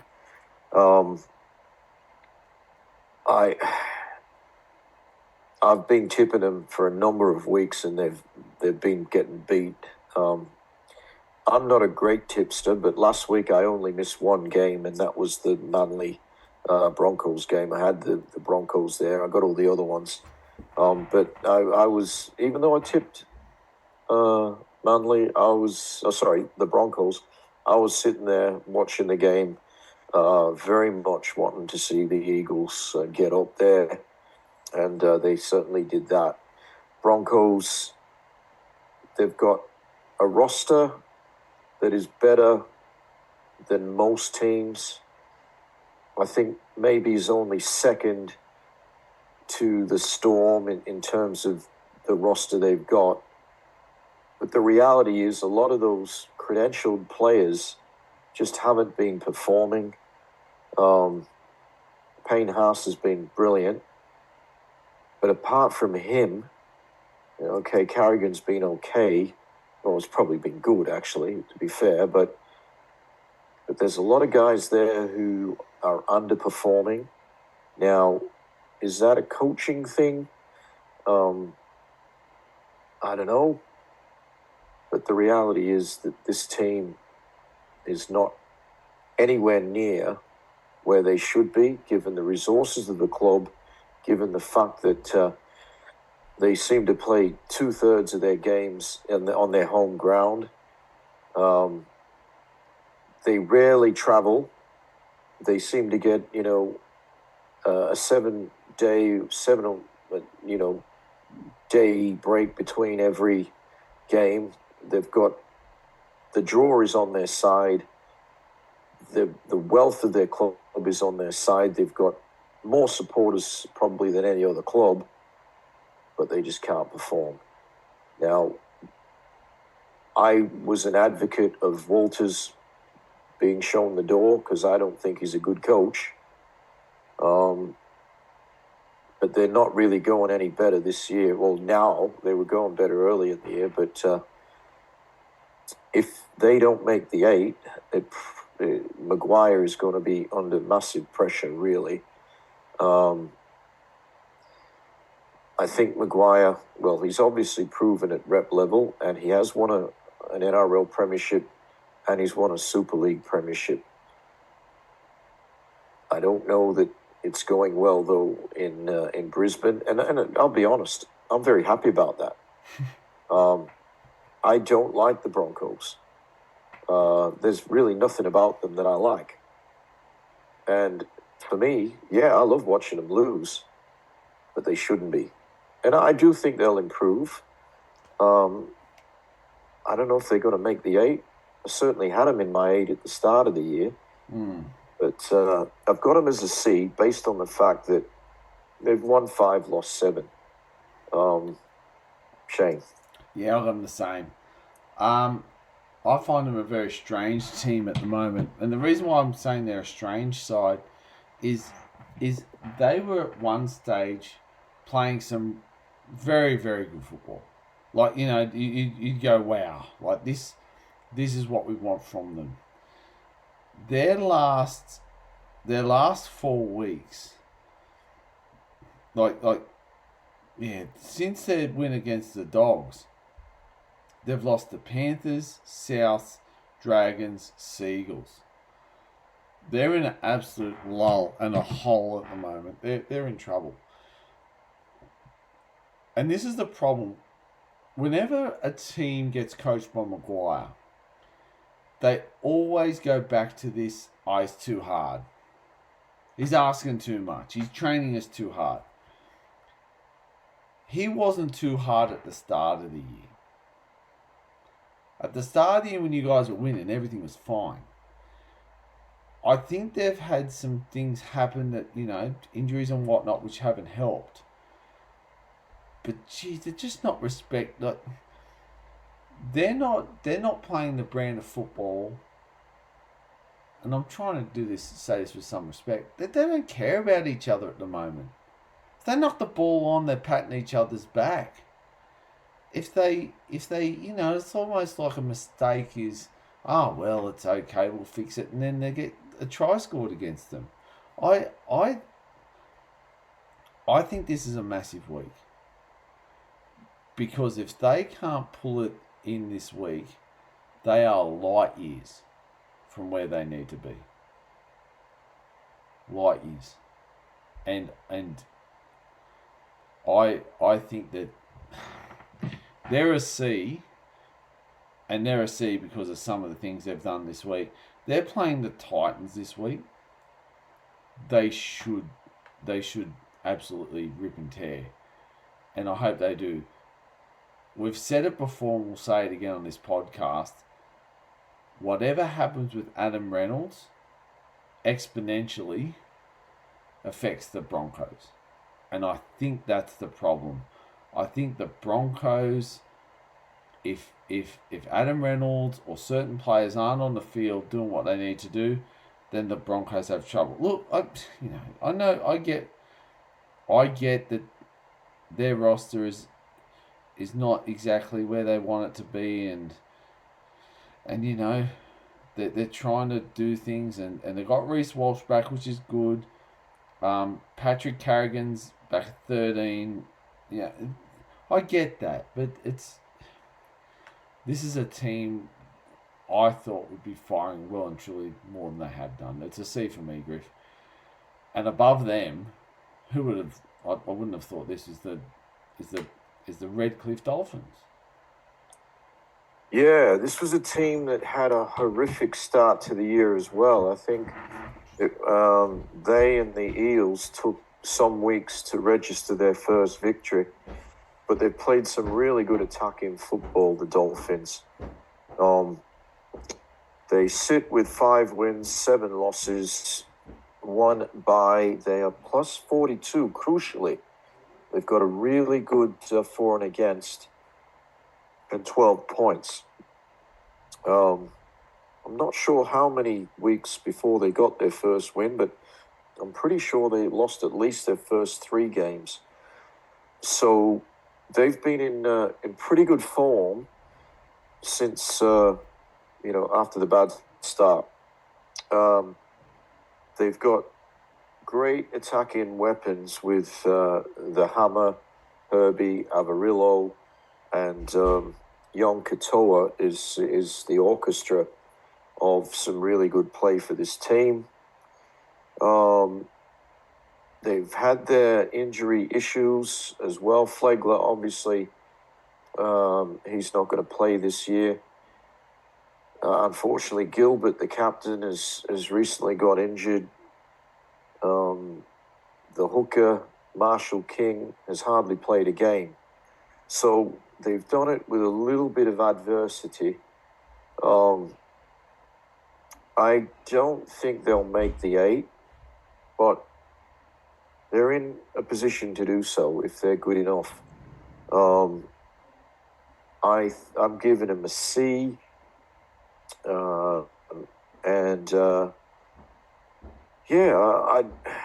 It was interesting, whenever Wayne Bennett leaves a club, the club usually seems to nosedive the year after. And it was looking that that's how it was going to be with the Wolf taking over. And it seemed as though that nosedive was happening after Bennett left, but credit to the Wolf, he's been able to turn it around. And as I said, they've got plenty of guns to fire in that back line, and they've got some decent forwards there as well. So C it is for me, Shane. Yeah, I'm going to C for the Dolphins too. It's really interesting because I look at the Dolphins and I look at the teams below them, and there's teams below the Dolphins which have a far better roster. So there's something about them that's, and you said it just then. When Bennett leaves, the wheels fall off. I think for the Dolphins, they've actually been okay. Like, they can score points, and they've had some big wins. They let points in. Okay, that's the way it is. I think that they're actually playing well, and you know what? They deserve a C. They're doing a little bit more than ticking boxes. I think they're actually playing above. They're playing above some of the teams below them, and I think that they deserve some kudos for that. 14 points. First team with 6-6, 50%. South Sydney Rabbitohs. What are you thinking there, Griff? Well, as you say, 6 wins, 6 losses, 1 bye. They've got an ordinary differential at minus 58, so they've been pumped a few times. 14 points, I'm giving them a C. I was so impressed early in the season when they won a number of games actually, that they had no right to win. The one that comes to my mind first of all is the Dragons game, where somehow the Dragons managed to lose a game that they seem to have total control over. But credit to the Rabbitohs, they've had a pretty horrendous injury run. Off the top of my head, I might think that they've had the worst run of injuries than any team. Yeah. So factor that in to that they've done quite well actually to be where they are. They haven't seen Cam Murray on the field at all. We're not sure if he'll return this year. I think they hopefully will. Cody Walker's missed a number of weeks. Latrell missed. Well, he hasn't missed too many games. He's missed a couple. Yep. Suspension and whatnot. Early injury where Jai Gray was so he has been out. Jai Gray was leading the Dally M's as a fill-in fullback, and he was fantastic. Hubner early in the season, because his new club was very good. They've done it the hard way, and that's they banked some points early in the year, and they're in a very decent position at the moment with a 50-50 ratio, just outside the 8 because of their poor differential. So they're definitely near enough, if good enough, and I'm sure they believe they'll make the 8. They got a host of players coming back this week. I'm not certain they'll make the 8, but I probably, if they can keep the key players on the field, they will make the 8. But yeah, they're in pretty good position. They need to start doing something about the minus 58 though. Yeah. They know they're your team. I agree. How do you see their season so far? The NRL physio put up a thing in round 9 where the collective games missed due to injury for South Sydney were 98. They were ahead by a country mile. Like their injury toll this year. And look, I think South Sydney fans over the years have questioned what they must do at training, because there are some we seem to have a lot of injuries. So I don't know whether that's bad luck or bad management. I don't know. But probably a combination. Yeah, maybe. I don't know. Cam Murray's out for the season, so whatever they do, they're doing it without him. They've done it without.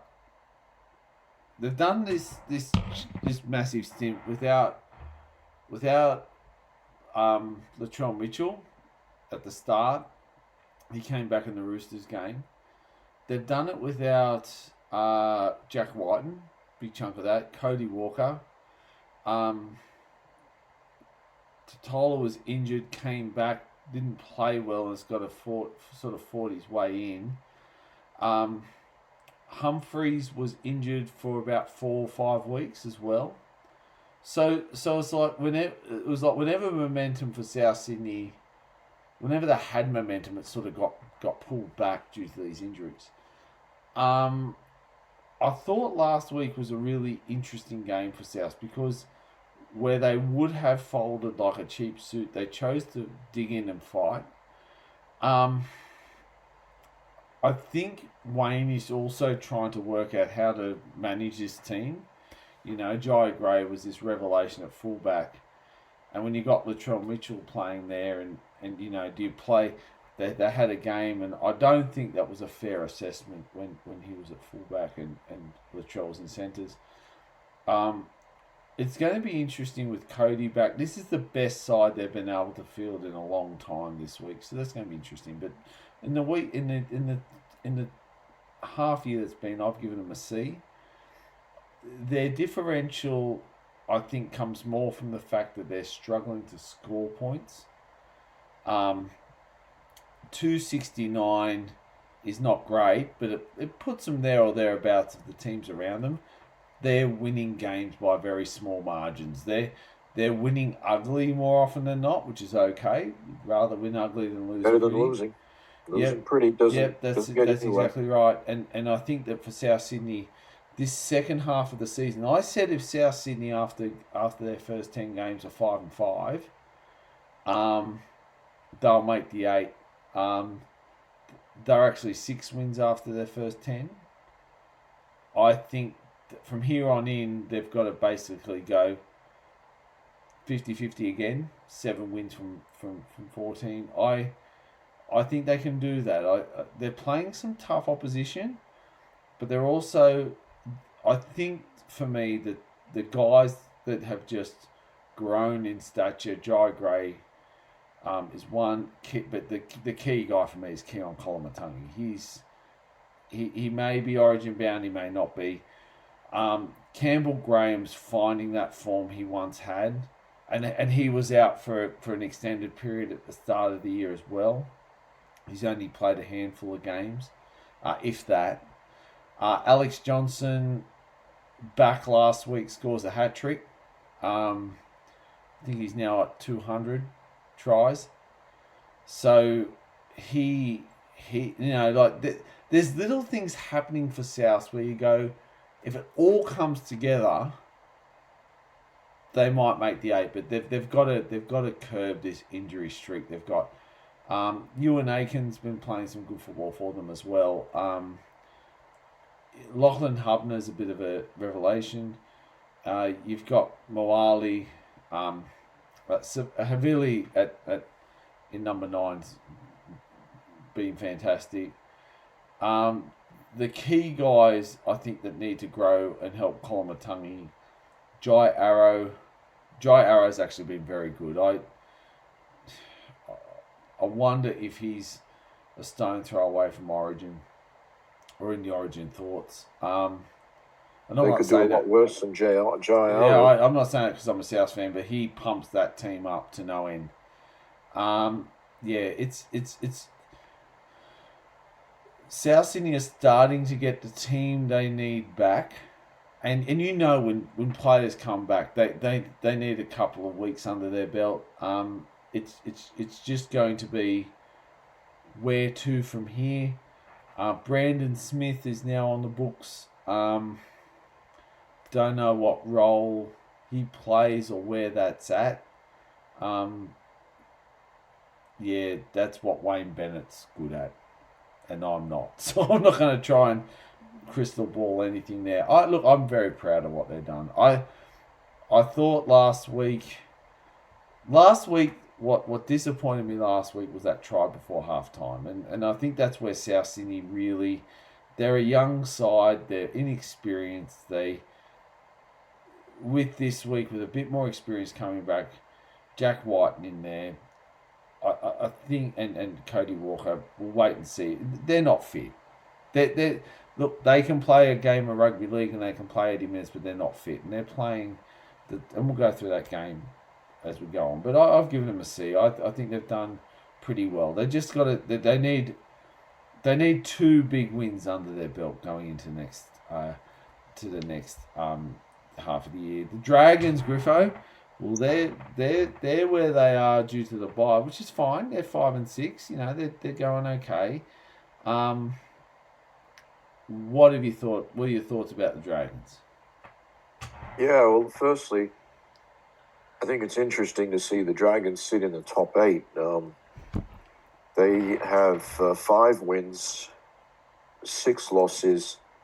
They've had 2 byes. They have a +3 differential on 14 points. So that's what has them above the Rabbitohs on the ladder. But it is a little bit skewed by the 2 byes there. So they actually are less than 50% win record. They've done some good things this year. And they've done some not so good. They've lost 3 games by a point. So they're doing well to be sitting in the top 8 with that being a factor. I don't see them making the 8. I might be wrong on that, but as I said, their position is skewed by the fact that they've had the 2 buys. Yeah, I think they're probably doing a little bit better than I thought they would do, to be fair. So I've got to give credit. They've had some good wins, such as they beat the Broncos. They beat the Melbourne Storm. So they've got some good scalps. But then on the flip side, they've lost some games, as I said, that they should have won. They should have beaten the Eels, who didn't have Mitchell Moses.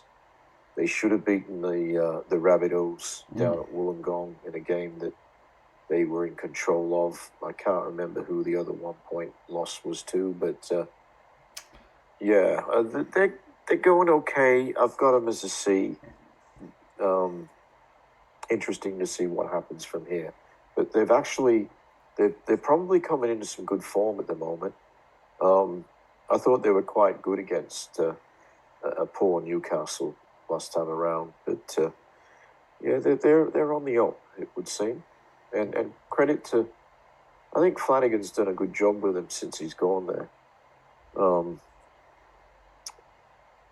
Some good young players coming through, good young forwards. The lock, I might be wrong. Is his name Stewart? It might not be. But then there was another guy who was going well, both from Gerringong, and one of them out for the season.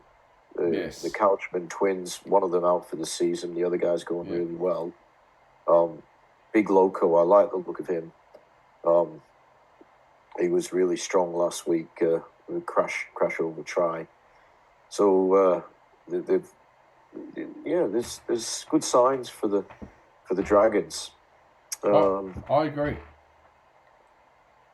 I agree with you. I thought for the Dragons just, they're like an enigma at the moment. They lost by 1 point to the Warriors, who we know where the Warriors are. Warriors have been going well. Warriors have been going well. After they got pumped by the Roosters, Anzac Day. Yeah, they just sort of have come out and they've built. They lost to the Tigers and they lost to the Dragons. They beat the Broncos, they beat the Knights, and it's just like they're trying to build again. That's what for me, I think that's what the Dragons do, is they build up and they get these sort of 2-3 game in a row, and then they go into a 2-game lull. Then they'll win 2. This is what they're trying to do. Their 5 wins seem more impressive to me than what it actually says. And if you want, they lost in round 1 to the Dogs in a game they controlled for a chunk of that. They lost to South in a game they should have won. I was there. They then beat the Storm. And you think, okay, they lost by 1 point to the Eels, and you thought they probably controlled massive chunks of that game. Beat the Titans, beat the Seagulls, got pumped by the Roosters in a game they just didn't show up for. They then lost to the Tigers, the Warriors, but since then have beaten the Broncos and the Knights. And I know those two teams aren't on form. The biggest thing for me is with the Dragons, they've got 2 buys and they've got one coming up very shortly. They've got a big back end of the season without a bye, and geez, do they play some teams throughout that. I give them a C.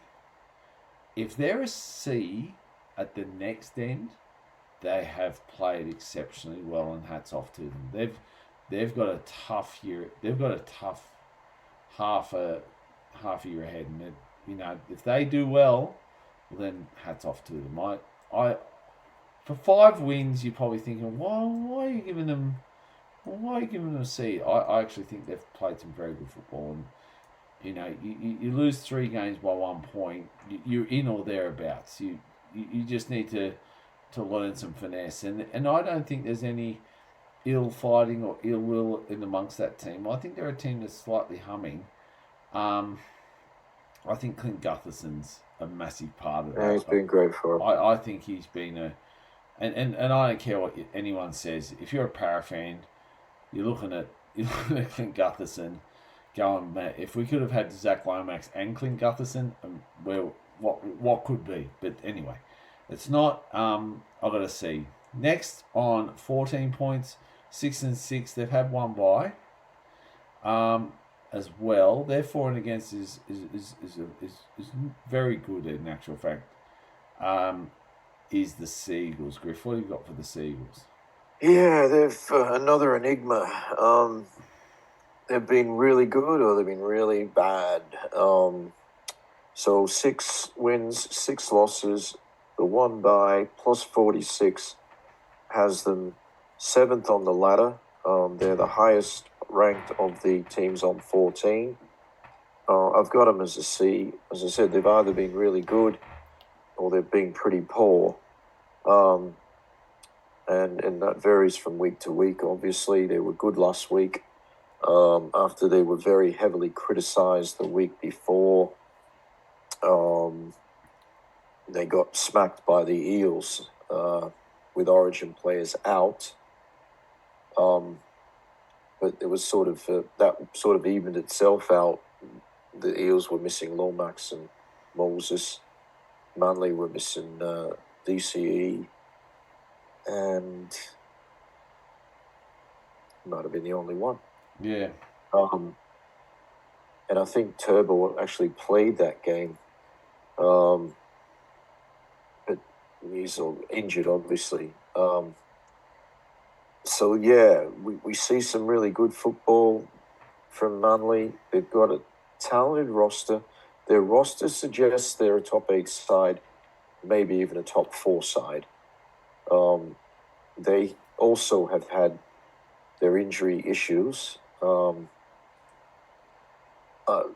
a definite C. And... yeah, they've only had the one bye, unlike the Dragons, on the same number of points. They would expect to make the 8. There were fears their season was going to be derailed by the whole DCE fiasco that blew up about maybe 5 or 6 weeks ago. Yeah. Smear campaign. One side of the media was pro DCE, the other side, I think it was the Channel 9 media, were behind DCE. The Fox people were behind the club. Reality is, if you keep winning, you don't hear the rumblings. So, we've heard, obviously the Galvin thing threatened to derail the Tigers. The DCE threatened to derail this team. Fogarty's leaving the Raiders, but there's no derailing because they're all on the same path. They're all rowing in the same direction. When Manly loses, they're a disjoint. They're just disgruntled team. They don't get on with each other. Yep. There was none of that talk after the victory over the Broncos. No. I expect they make the 8, but you just don't know with Manly. Hot and cold. I agree with you. Like, the team that lost to the Dragons a few weeks ago, you went, wow, what's going on there? Then, they beat Penrith, lose to the Sharks. They win against the Cowboys, lose to the Eels. They pump the Broncos like last week. It's this ebb and flow, this sort of seesawing effect of what's going to happen. They're a fragile team at times. A bit like the teams below them. If things start going poorly for them, they fold like a cheap suit. No, I think this is what my worry is for this side moving forward. If they want to start being a team that gets up above and leapfrog some of the teams above them, they're going to have a bit more steel about them. They have a interesting time ahead. Turbo who knows what his fitness is going to be like. He seems to still be the stuff that galvanizes them. At times, his fitness is going to be very interesting, like how long he's out for, how long that's going to happen. I've got them as a C for this half of the year. I think of all the teams on 14 points right now, and if you got from 12 to 18, I think they're the ones with the biggest question mark against them, because they should be in this 8. Their roster and everything says that. It's what happens from here for this team, and I think they're going to struggle. They're not there. They are an enigma, and if they want to just draw a line in the sand and start playing some very good football, they're going to go up. But geez, they can go down as well. I've got them as a C. Very interesting to see what's going to happen in the next half of the year. Above them, there's a team that's had 2 byes, 5 wins, 5 losses, so they're still 50%. Is the Cowboys, Griffo. What's your thoughts on the Cowboys? They're a mixed bag for me. Yeah, you can. I mean, as we go through these teams mid-table, it's pretty much press play the same comments we're making, that they have their really good games, and then there's some not so good, and the Cowboys certainly fit that category. They are sitting in 6th position on 15 points. They've had 5 wins, 1 draw, 5 losses. They've had 2 byes. Now, this time last year, the Cowboys had no byes. So they came home with a wet sail with 6 points guaranteed in the second half of the year. It's a bit the reverse this time. Peyton was under increasing pressure because they started the year poorly. They turned it around and they strung some wins together, and some very good ones. They had that draw against the Panthers where they came back in that game, and probably, they didn't ice it with a field goal, and they had a number of chances. So they're minus 28, interestingly. So again, they got this 50-50 ratio, but a negative split. Yeah. Now, that only comes into play if they're level with the Panthers, because I don't think we're going to see too many byes, too many draws. We may, but they're very rare that a team can't score a point in the last, in extra time, 10 minutes. It usually says something about how a lack of execution of both teams. Potentially, yes, they're a top 8 team. They show it at times, and then at other times, quite the reverse. They're a C for mine, and I've got a question mark on them as to their top 8 aspirations. I sort of think they're not going to make the 8. They do, as I said, they've had 2 byes already. They're capable of it, but they're capable of also going on a big losing run as well. So interesting to see what happens with the North Queensland team, Shano. Yeah, I agree. Above them is I can't add any more to the Cowboys. They're a team that sort of just need to do it. It's like defend well, start scoring points. They have missed the bloom. Yeah, I just been out all year. That's a big loss for them. That is. I just think that I think confidence in the Cowboys is down, and they've got 2 byes.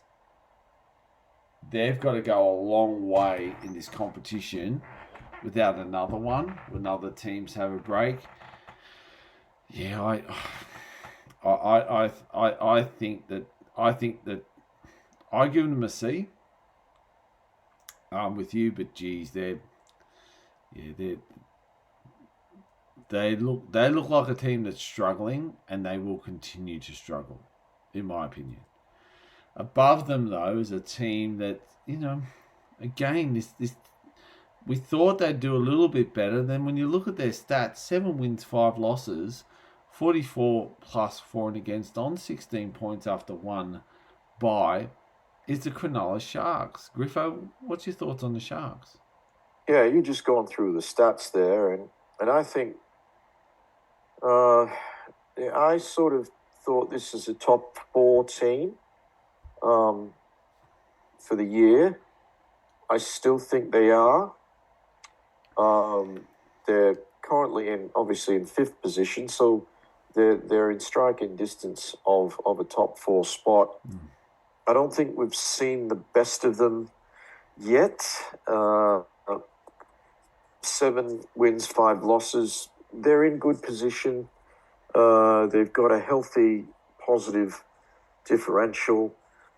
I give them a B. I do think they're.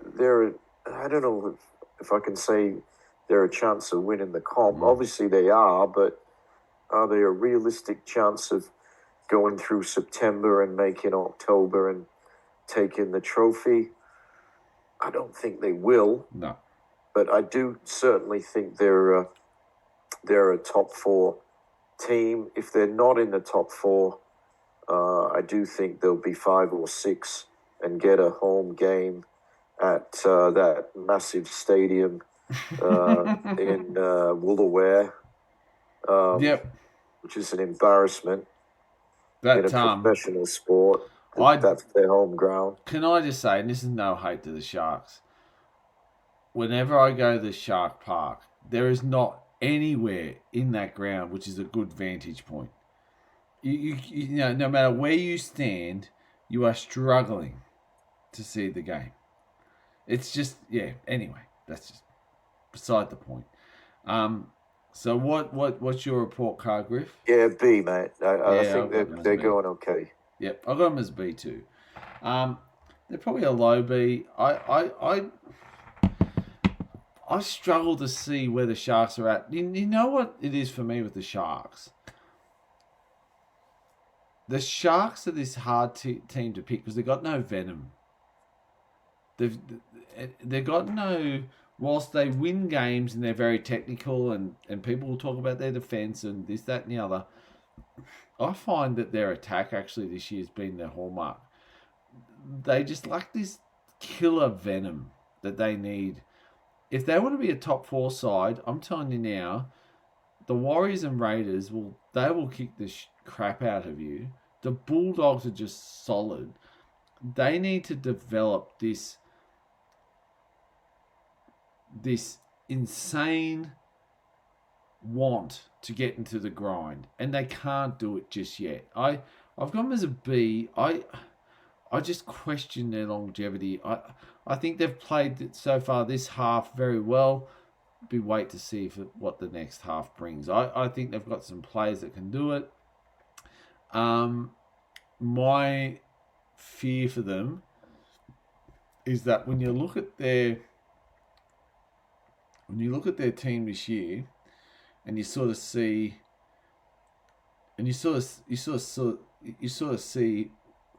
how they've done and how things have gone for them. They've had a few injuries, but they haven't exactly had the toll of other teams. So there's no excuses for the Sharks. They've got to step up and do it. And I've got them as a B, like you, Griff. But yeah, there's something about them I'm just not sold on yet. A team above them in 4th, 7 wins, 4 losses. They've had 2 byes, so same wins as the Sharks, but 1 less loss due to the bye. Is the Melbourne Storm. Griffo, where have you got the Melbourne Storm? They're really interesting. Yes, they are 7 wins, 4 losses. They've had 2 byes, but they've got a plus 147. they know how to score a point. Blows every other team out of the park as far as differential goes. So when they win, they decimate sides. And it's really surprising to see the 4 losses there. They have had their injury woes this year. I've given them a B. They've lost some games surprisingly in some cases. A loss to the Dragons. They were outplayed by the Sharks in one of the other losses. I, off the top of my head, can't remember who else beat them, but I think I'm not sure. But it's surprising to me they've lost 4 games. I do believe they will win the competition. Yep. I'm not sure they're going to be the minor premiers, but they're in striking distance of that. There's too many good players in that club, and I firmly believe they have the best roster. Obviously, they've got one of the best, if not the best, coach. And when the whips are cracking, the Melbourne Storm will be there, and they will be very difficult to beat come the finals. So it's a B for this semester. I agree with you. Their losses are the Sharks, Raiders, Dolphins, Dragons. Okay. You know, like you just go, what? Yeah. I think I'm going to be fair to them. I think they had to build at the start of the year. I don't think they quite got their mojo. When they played the Tigers, they put it on. Against most teams outside of that, they've been in the tussle and won. They've won some ugly games. I don't think they've lost pretty. I think they've lost because they just haven't been in the game. They're a B for me. I'm loving the fact that people like Ryan Pappenhausen are looking very good for them. Like in this back end of the year and then into the 8, I think they're going to be a stronger team, and I don't know who's going to beat them. I think for this part of the year, they've spent this year knowing you don't win the competition in the first 15 rounds. You win it in the last few. So they've banked points. They're for and against as well. They're on 18 points. 2 buys means they're going a long stretch without a gap, and that's fine for them. I think that's Bellamy would know how to deal with that quite well. Cowboys this week. I think the Cowboys are in trouble. I just think they're going to. I think they're navigating this year better than anyone else. I've got them a B. I think that where they've lost, they really haven't been Melbourne-esque, but they're still doing a very good job. B for me. Team above them, 9 wins, 3 losses, 1 bye, is the New Zealand Warriors, Griff. Yeah, what a season for the Warriors. They're only on the +5, so the wins have been small in points, but they're there up on 20 points with just the 1 bye. I give them an A.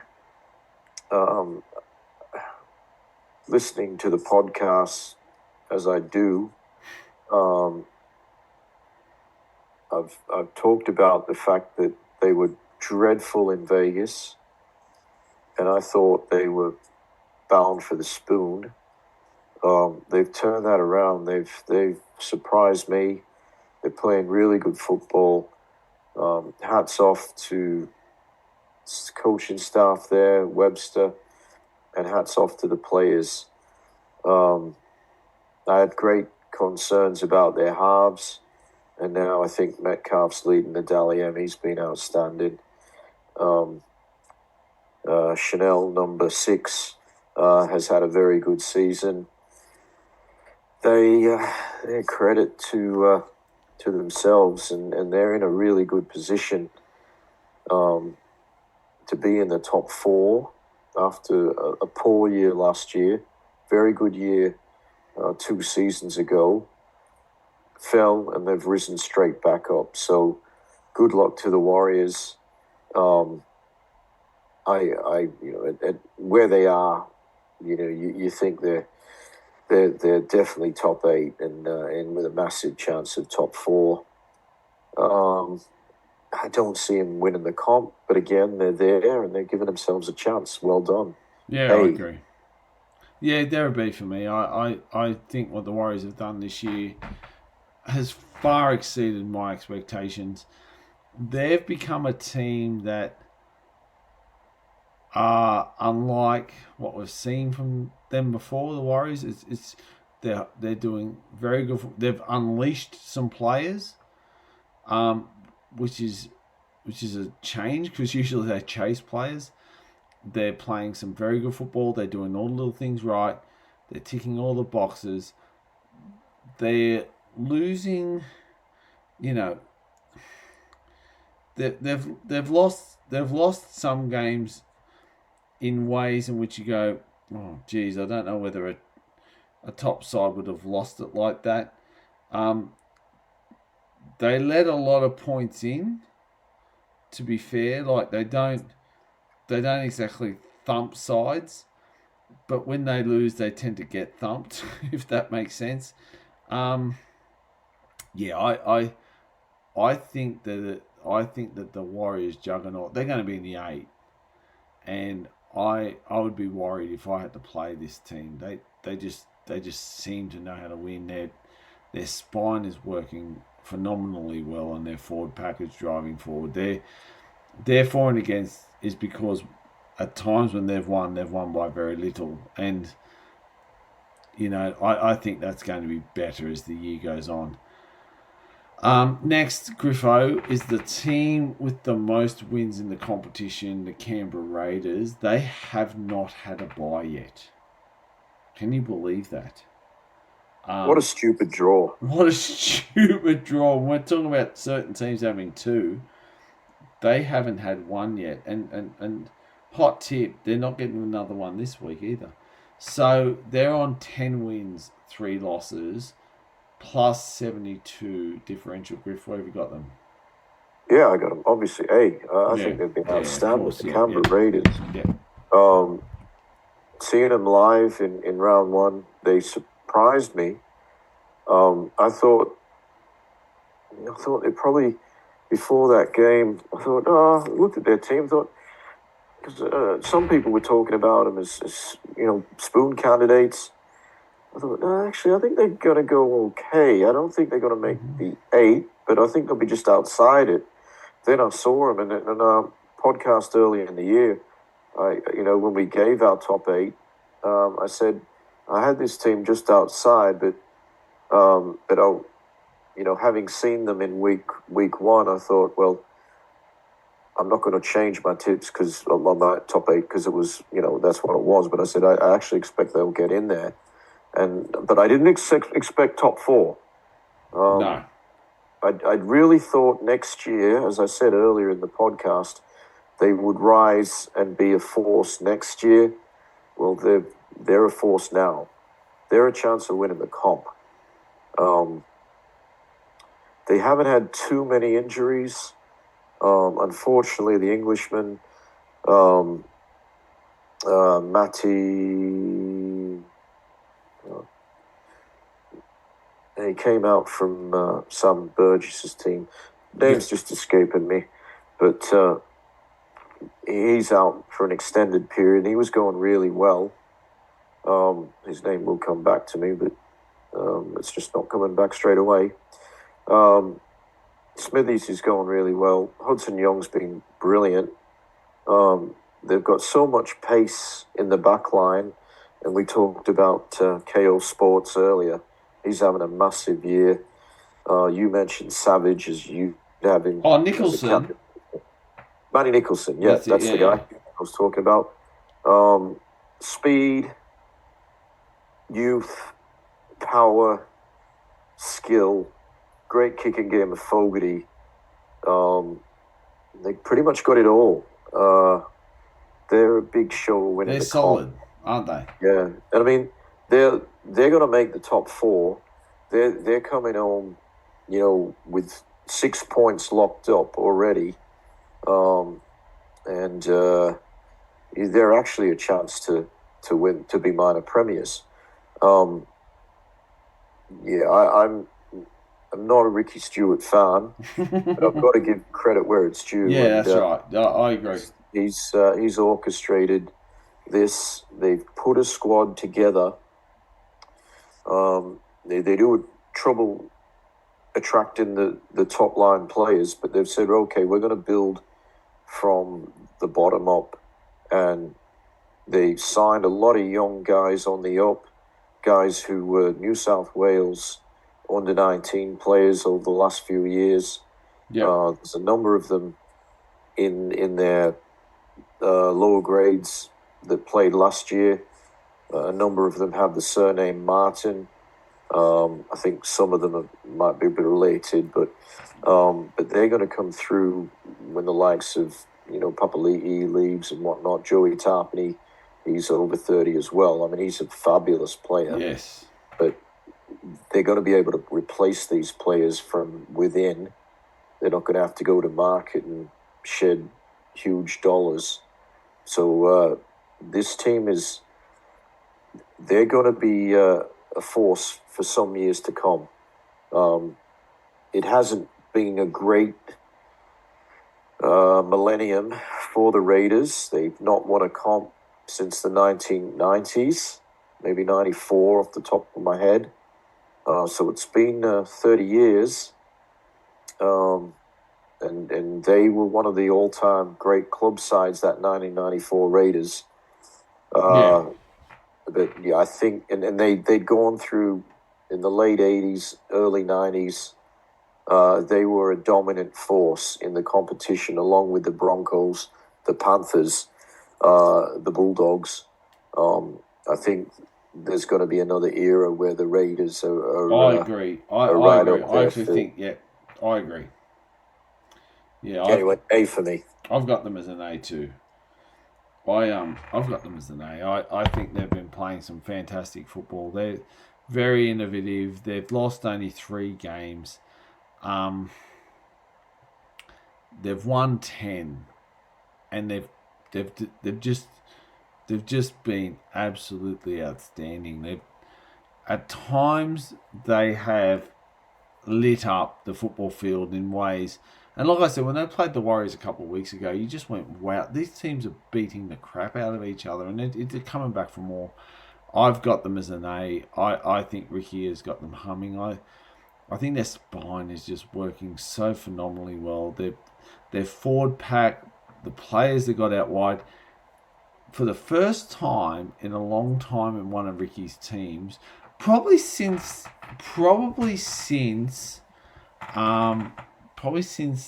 that game they had to get in the grand final, which is a few years ago now. Every player on that team knows their role, and they know what they're doing, and they know the brief, and they know how to enact it. So yeah, they're an A for me. Only one team left, played 11, 22 points, 9 wins, 2 losses, 2 pies though. Are the Canterbury Bankstown Bulldogs, Griff? Yeah, obviously an A. Their differential is a plus 74, so that's pretty healthy. But when you think about it, and they've only lost 2 games, you might have thought that it'd be a little bit more than that. But they're at the top of the ladder. The question, will they be able to stay there? I think probably not. I agree. I actually agree with you. I think they're likely top 4. Don't get me wrong. I don't think they're going to slip too far, but I do think the Storm will probably overtake them, and I think the Raiders will probably overtake them. But I think they'll maintain a top 4 spot. Yeah, they're in a position to win a competition. And I guess that's why they went out and signed Galvin, because they thought, well, we need a bit more. I think it's a massive vote of negativity. It's a vote of no confidence in your team. In Sexton, the sex bomb. I agree. And Reid Marnie, who's going to go elsewhere. Yeah. So I just think you're at the top of the ladder. You're rolling the dice when maybe you didn't need to. And say, okay, yeah, we're going to sign Galvin, but we'll get him for next year. Because Sexton has got us to this point, Sexton, Marnie, and obviously, they're good players, but they don't think they're great players because they're happy for them to move on. When you're at the top of the ladder and your team's going well, and the team is, obviously they've tried to get the old Bulldog spirit and that sort of thing happening over the last few years, and they've been successful. They've turned the club around from a bit of a basket case. And when Serraldo came in his first year, there were great expectations. I think they were bottom 4. They didn't fire, but he laid a platform. And they've done a big clean out, obviously, already, but the clean out's continuing. And I don't know if that's quite the best thing to do. Time will tell. Time will tell. But it looks like, will the Sex Bomb still be in the side in round 27? Will he still be the halfback? He's got to be feeling that, gee, these guys, the coach and Gould, and they don't really see me as a good player because they brought someone else in mid-season and they haven't re-signed me. Well, that's not... I don't know if that's a key to success when you're playmaker. And he's been good. But anyway, that's just my thoughts. As far as semester 1 goes, they're definitely an A. Interesting to see what happens to them. Yeah, I've got them as an A too, but wow. You often ask people, there's 2 types of A's. Those that knew how they got it and those that thought it was a fluke. Because when it's a fluke, you can't replicate it. The Dogs' A is not a fluke. They got it out of strategic planning, buying well, getting the right players, getting the right coaching staff, and the right systems and processes. They're now going into it. So their A, they know how they got it. Everyone knows how they got their A. They're now going into a system and into the wilderness where 2 players may be missing from this team. 2 very strategic players in this side, being replaced by someone who doesn't know the team, who doesn't know the system, who doesn't know the processes, in the hope that you win a premiership. Like, if this was my side, I'd be like, what's going on? We're doing well now. Why do we have to change the method? And no one knows if we're changing it for the better because it's an unknown quantity now. So anyway, I think they've played some very good football. I think Stephen Crichton has been outstanding. I think their forward pack have done the job and played some very, very good football. I think their forward pack's actually been the hallmark of what they've done. With their back line gets a lot of the accolades. Their forward pack has been very strong. They've been able to hold sides in their own 40 where they've had to kick themselves out of trouble. This done where Burton has been out for a little while too. So, you're talking about some significant players out. They've got an origin period to navigate with Crichton. I take my hat off to them. I think if I was a Bulldogs fan, I'd be very happy right now. And they're justifiably sitting on top of the heap. Whether they stay there remains to be seen. So that's our report card. Griff, we were pretty much eye to eye with each other. There was not much difference there. Not too much. I think early on, I gave it an E. We gave it a D. That was about it. Yeah.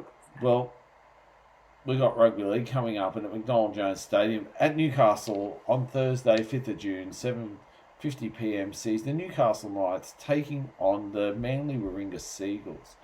I suppose Jake Dubojevic and Michael Cheekham, 2 ins for them. Matt Lodge, Alawai out for the O'Shea gone. For the Knights. For the Seagulls, for the Knights, however.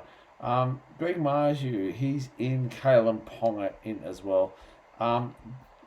With Jackson Hastings being 18th man, Greg Marju on the reserves. I wonder, they've got cut-off reserves at the moment, one person to drop off. I wonder if either of those goes through. I think it's just a fitness thing with Marju. If he's fit, he plays. If he's not, he doesn't. That's where it's at for me.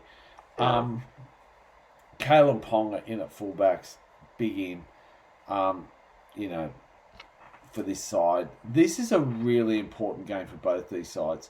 For the Knights, it's important to get a win under their belt and keep in touch with where they want to be.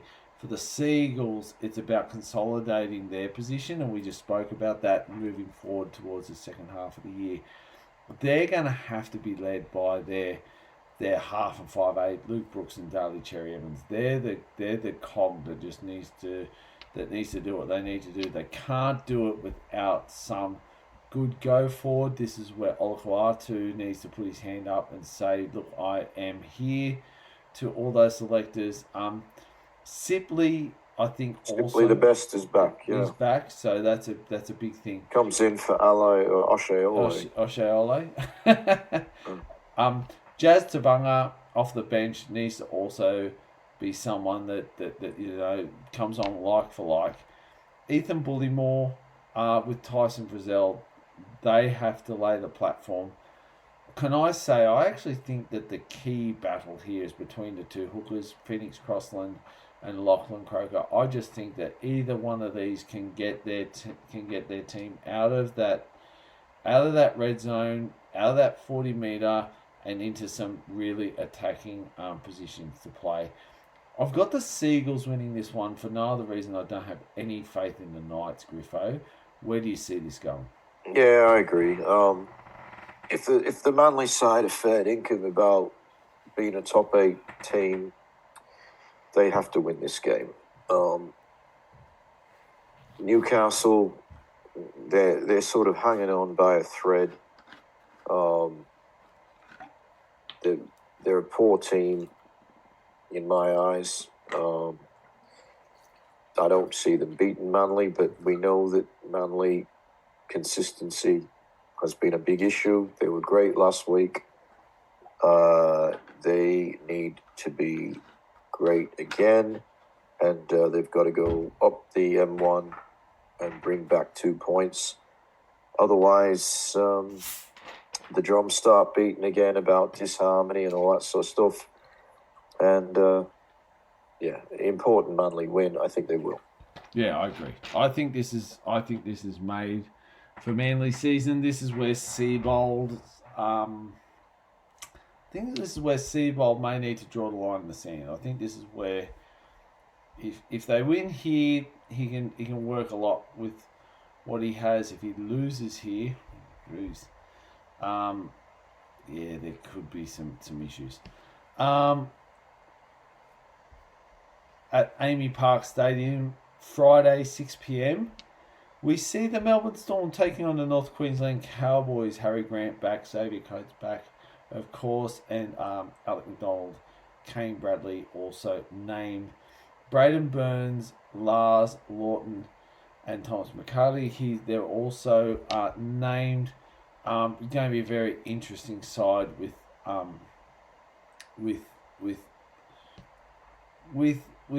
everyone back on deck, so to speak, for both these sides. Geez, as I look down this Melbourne Storm team, Pappenhausen, Meaney, Coates, Munster, Hughes, Harry Grant, Sean Bloor, Katoa, Liero, Wishart, number 14, Tamakamika, Bronson Garlic, Big Nelson, number 17. It's just littered with players. In saying that, the Cowboys, Drinkwater is playing some good football. Tom Dearden, well, people have put his name up. And Reece Robson, Ruben Cotter in at 13. You know me, I love throwing 13 in the spine. Nanai Bateman, McIntyre, Jordan McLean. They're not without the players that play well. My biggest thing with them is they have this significant issue with not letting tries in. Their outside edge is like Swiss cheese at the moment. There's holes everywhere. You got a guy, the Flying Dutchman, Ryan Pappenhausen. He's going to expose that. I think he's ready for this game. I think he's looking at those outside edges of the Cowboys and just how fragile they can be, and he's going to be running at them. I've got the Storm winning well, Griff. Yeah, I agree. They're getting back to their best team. They've had a few injury issues in the last 3 to 4 weeks. I'm a little surprised Sua Falongo has been relegated to the reserves bench. He had been playing on the wing. Jack Howarth's come back into the centres, and they pushed Grant Anderson out to the wing at the expense, essentially, of Falongo. Anderson's been in good form, but I'd have Falongo there. I looked at Falongo 19. I looked at Falongo 19, and I thought, wow. Like you know what I mean? Like I just thought maybe they're looking for this high voltage running team. Like they're looking for something slightly different. That's what made me think. I don't know. I don't know, voltage, but you know what? He's your man. He's electric, that guy. Yeah, he's Anyway, I think they win. He's a starting player in most teams, but they still win. Yeah. And maybe this is about, we know that Bellamy's big on rotating players. Giving certain players a break, letting them, you know what I mean? I wonder if that's what we're seeing right here, right now. Yeah, I don't know. Starting to rotate certain players. I don't know. Still think they're a better team, so I'd be surprised if the Cowboys can go down to Melbourne and come back with 2 points. But definitely, I'm Storm here. Yeah, I agree. I think it's going to be massive. At Suncorp Stadium at 8 o'clock on Friday, which I've questioned the draw quite a few times this year, but anyway. The Dolphins from Redcliffe take on the St George Illawarra Dragons. In what is a must-win game for both these sides. Jaden Stewart out for the Dragons. Jeremy Marshall King and the Hammer in for the Dolphins, albeit Marshall King on a reserves bench. I've just got to say that because if you look at the ins for the Dragons, it's quite interesting. You've almost got to go to their extended bench just to see what's going on. So on their extended bench, they've got Lachlan Ilias, Heme Sele, Tyrell Sloan, Michael Molo. These 4 players at the start of the year were stock standard names in this Dragons lineup. So it's going to be interesting to see if somewhere throughout what's above them, they actually fit in. And I think what's happening here is that the only guy whose job is safe is Clint Gutherson's. Outside of that, it's all fair game. I do think but this is actually going to be an interesting game. I think if they hold the ball, it could be a good game to watch. if they start getting into the case of the dropsies for both sides, it could be horrendous. I got the Dolphins winning this one at home. I think the home side's going to get this one, Griff. Agree. I think, and certainly you can never be too certain with the Dolphins, but I think they've got the arsenal to score plenty of tries. Interesting to see Francis Molo up against the team that he was adamant that he needed to leave. Someone upset him with something they said. I think it had something to do with alcohol. I don't know. He got very upset, and anyways, ended up at Redcliffe. His brother sits on the extended bench, so we won't see him. Sloan dropped. Tui Pilato comes back from injury.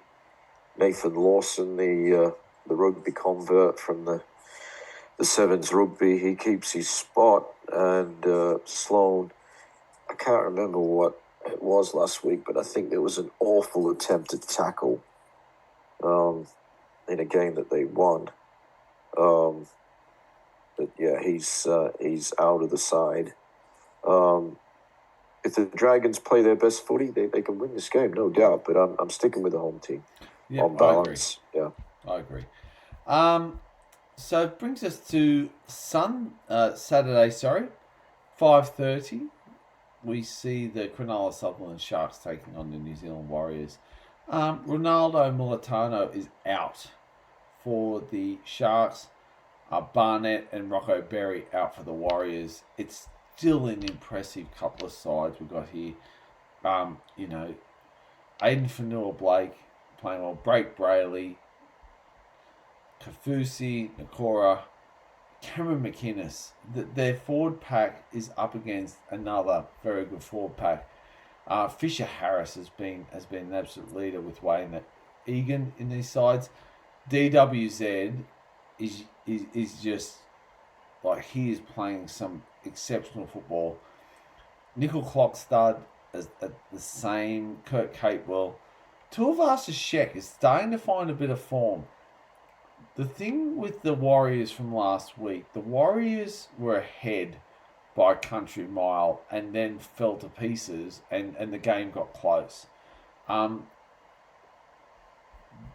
That's something they've got to address. I think outside of New Zealand, they're not the potent force yet that they want to be. I've got the Sharks winning this one with very little confidence, Griffo. I just think Will Kennedy, if he can find some of his earlier form from the year, Jesse Ramian, again, if they can just find something, it's Nico Hines that has to start leading this side around, and maybe this is the week at home. I'm picking the Sharks with absolutely no confidence. That's where I'm at. Yeah, well, the Sharks are below the Warriors on the ladder. The big out for the Warriors is their co-captain Mitch Barnett. Yes, which is a big blow. That's going to be an ongoing. Yeah, opens up a spot in the Blues side as well. Unfortunate for Barnett because he had to wait a long time before he made his debut and has represented the Blues with great aplomb. So I'm disappointed as a Blues fan that he's going to be out. Yeah. And very, obviously feel for the guy out for the year. I do think it's going to affect the Warriors. I'm tipping the home team. Adam Fanua-Blake was with the Warriors last year, and he was the big off-season signing. He's been really good. I just think at home they're hard to beat, and I'm going to stick with them. Not certain. The Warriors will put up a good fight. Trindle and Hines, the Chanel number 6 and Metcalf. That's going to go a long way to deciding who wins this game. But I'm sticking with the Sharks at home. Yep. I agree with you. The next game on Saturday, is the Brisbane Broncos taking on the Gold Coast Titans. That's at Suncorp Stadium. It's at 7:35. Look, Reece Walsh is a massive in for the Broncos. It's for everyone else is sort of in reserve land. For the Titans, Jojo Fafita Sambrells is out. They, however, have coming back on and on standard bench. People like AJ Brimson could be named 18th man, which is really interesting just to see how that goes. Kieran Foran, he's named at 5/8. So there's some ins here which could play a big part. When you look at Kieran Foran up against Ezra Mam, Adam Reynolds, Tom Weaver, that really does bode well when you got Reece Walsh, Jaden Campbell, and to finish off, Corey Pax and Milani of the Sean kind for the Titans. Locks is where it's at for me. Patrick Carrigan up against Big Tino. I actually think this game, if the Titans want to say they're the real deal and that they're here for a year this year, this is the game to do it. But geez, they're up against some very good competition. I just think the Titans at the moment are light years from their good football. I just think that they're good for 3 tackles out of the 5. Therefore, they're sort of there or thereabouts 60% of the game. It's the other 40% which loses it for them. The Broncos have to win this. The Broncos need to bank points against these sides quickly, which is why I think the Broncos are going to be back in the winner's circle this week, Griff. I've got the Broncos in this one. What have you got? Yeah, I'm with you on that. I don't have a lot of confidence with the Broncos, but I think Walsh will make a difference. Their backline looks pretty good. You think there's points in that backline. Titans, yeah, their backline's not bad, but I'd be more confident for them if there was one AJ Brimson definitely playing. Yeah. And of course, they've been without Keanu Kinney, who's re-signed a long-term contract. I don't know what his injury is, but he's been out for most of the year. Yep. So Campbell goes back to 1. Obviously, he's very good in that position. But it's a much slower 6 and 7 with 4 and Weaver. But that might be a bad thing. Both of those guys are guys who sort of control the game more so than your Jaden Campbells or your Brimson, who are more runners of the football and do have skill, but more traditional halves, I guess. Weaver and Foran. I just think it's too important to the Broncos. If they have any aspirations of success this year, they can't lose this game. The Titans are at the bottom of the ladder, haven't been good. You mentioned Verrill's out as well. I don't know much about Sean Milani. I think he has. I don't think it's a debut game, but I don't think he's going to be as good as what Verrill's is. There's still no sign of David Fafita and his cousin, who'd been in reasonable form, also out injured now. So I'm going to stick with the Broncos. If I'm sitting around at 7:35 on Saturday night watching this game anywhere, I will be 100% wanting the Titans to win. But yes, I'm the same. Tip of the Broncos. Yeah, I'm the same. I'll be the same.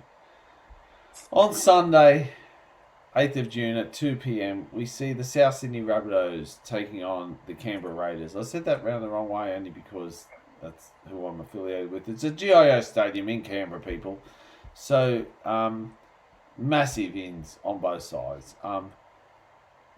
Jamal Fogarty and Tom Starling in for the Raiders.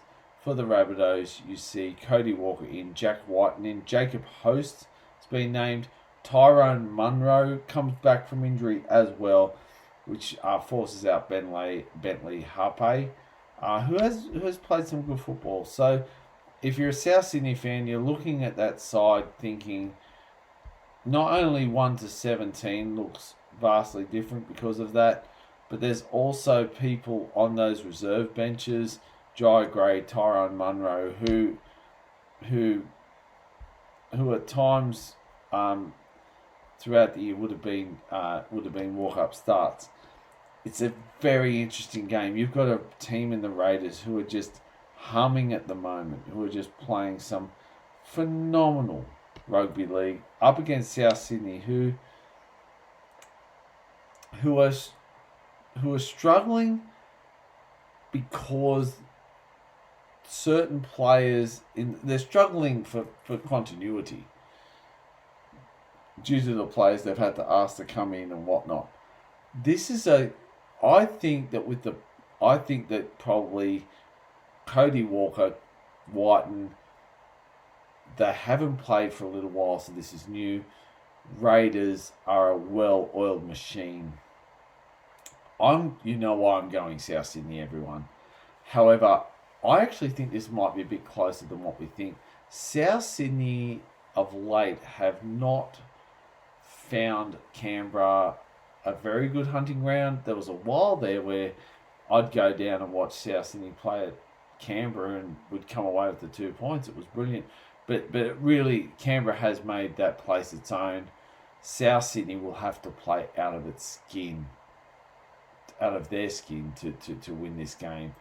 You know why I've got South Sydney, but it's going to be a tough game, Griff. Well, it's a strong look in Southside. With those inclusions, guys come back from injury, Walker, Whiten. I'm buggy if I know how Jai Gray isn't in their top 17, but I agree. Wayne Bennett knows a lot about rugby league, but geez, Jai Gray is unlucky not to be in that 17 somewhere. Raiders are strengthened by the return of Starling, who I think was suspended. Danny Levi filled in, but I'm going to tip the Raiders in this game. They are the favourites, but Souths are not without a chance. If Tyrone Munro is fit, I think he's a better player than both Tass and, Alex Johnson's been a stalwart, but I think a fit Tyrone Munro has got to be in that side. So maybe he's not quite 100% fit yet. And he's had his injury issues. I think he replaces Tass, in my opinion. Yeah, I agree, but I'm just saying. Yeah. I think he's a better option than either of them, but defensively, probably not as better as Johnson, but definitely should be in there. Yeah, agree. And that's not. I don't want to insult Johnson. He's been doing the job for a long, long time, and that trick last week, only the second man to score 200 tries, and it's pretty obvious he will take over as the all-time top try scorer from Ken Irvine, who is a legend of the game. Whether in 40 years' time, and I won't be around in 40 years' time, but whether people then are saying, Alex Johnson, legend of the game, all-time top try scorer, I don't know. He is a very good player. But anyway, getting back to the game, 2:00 on a Sunday isn't normally a time where, you expect to see the game of the round, but I think this, we got the Sharks and the Warriors. That's probably ladder-wise the game of the round, but this shapes up as a great game with as I said, South's getting closer to full strength.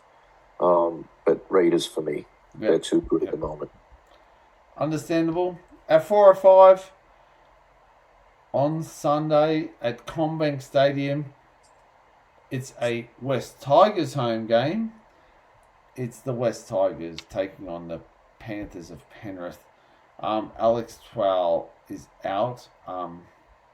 Harrison Hassett is out. Not that I don't think that's much of an issue. He was 18th man He's last 18th week. man for most time. Brad Schneider, Papali'i, Garner, Alamotti in for Penrith, where they sit on their different things. This is an interesting side for. So Heath Mason will be 5'8" with Jerome Luai. Tyrell May Appy is just playing some great football at the moment. Their forward pack is good. Charlie Murray will be on the interchange bench for them. Making his debut, that young man. Yep. So he's making his debut. It's going to be a very interesting game between these two sides. I'll tell you why, because we said it earlier that these two teams are both teams that need to win. You've got the West Tigers, who are trying to play out of their skin at the moment. They're doing different things, and they're playing some very unique football. You've got the Penrith Panthers, who are going back to this methodical way of playing rugby league that they know well and they love. Nathan Cleary, Blaze Talangi, half 5'8". For me, the guy and the matchup of this game is Tyrell May versus Moses Leota. These two forwards are just going to be. They're the two guys we're going to be talking about. Now, we can talk about Luai, we can talk about Cleary, we can talk about the backs, we can talk about all this other stuff. Edwards, Buller, what? I think we're going to be talking about how well these two forwards play, along with Appy and Mitch Kenny. Coruscant, he's been playing some phenomenal football.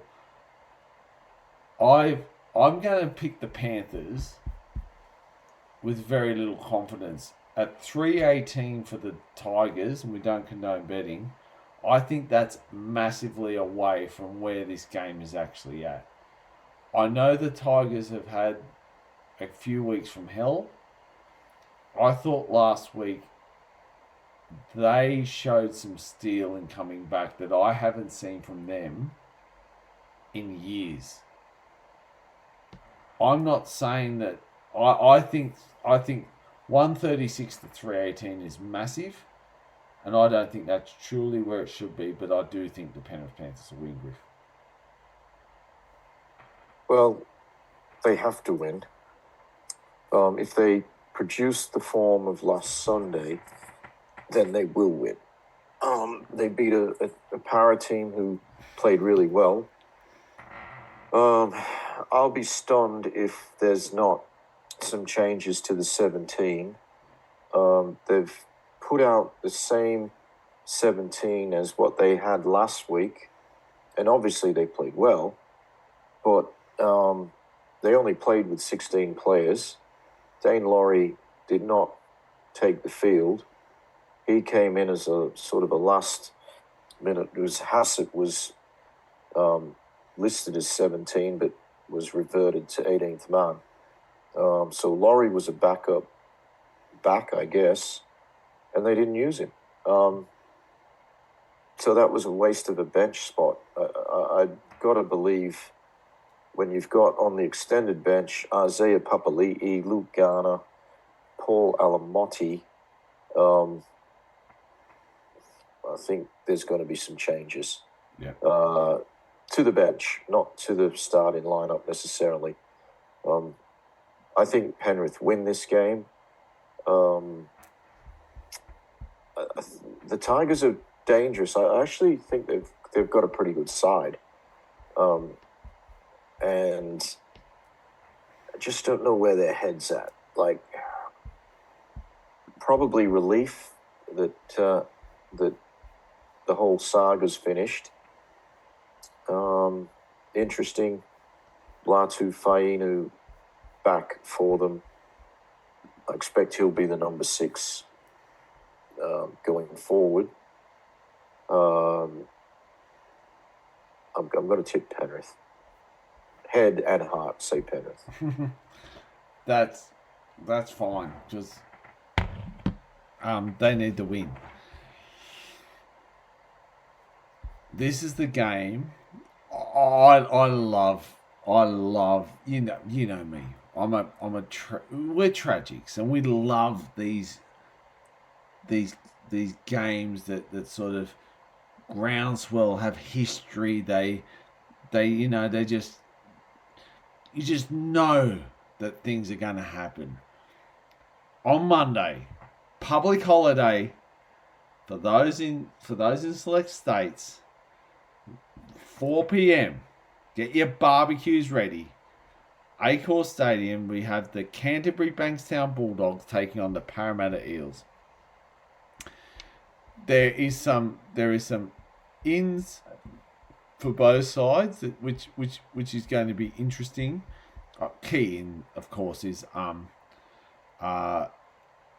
Stephen Crichton. Suga Fafita has been named. We know that sometimes he dips in, as well as Jacob Kiraz. He's on the wing spot. Kurt Mann has been named as being in. Max King, of course, comes in from Origin. I suppose the key in named at number 23 is Lockie Galvin. Where that all sits, whether he plays, I doubt it. I would not put this. I would not be putting this kid in this team this week. It's that would be like adding, that'd be like adding terps to your cocktail. Really, that's just stupid. That, in my opinion, they might know some other stuff. That's why I'm just a punter here on a podcast. I'm not a coach. Don't have any insight to that. But anyway, I'll start that again. Will Penasini, he's in at centres for the Eels. Dean Hawkins on extended bench, and Joey Lussick is also named on an extended bench. So interesting to see what will happen there. But 1-17 looks very strong for both sides.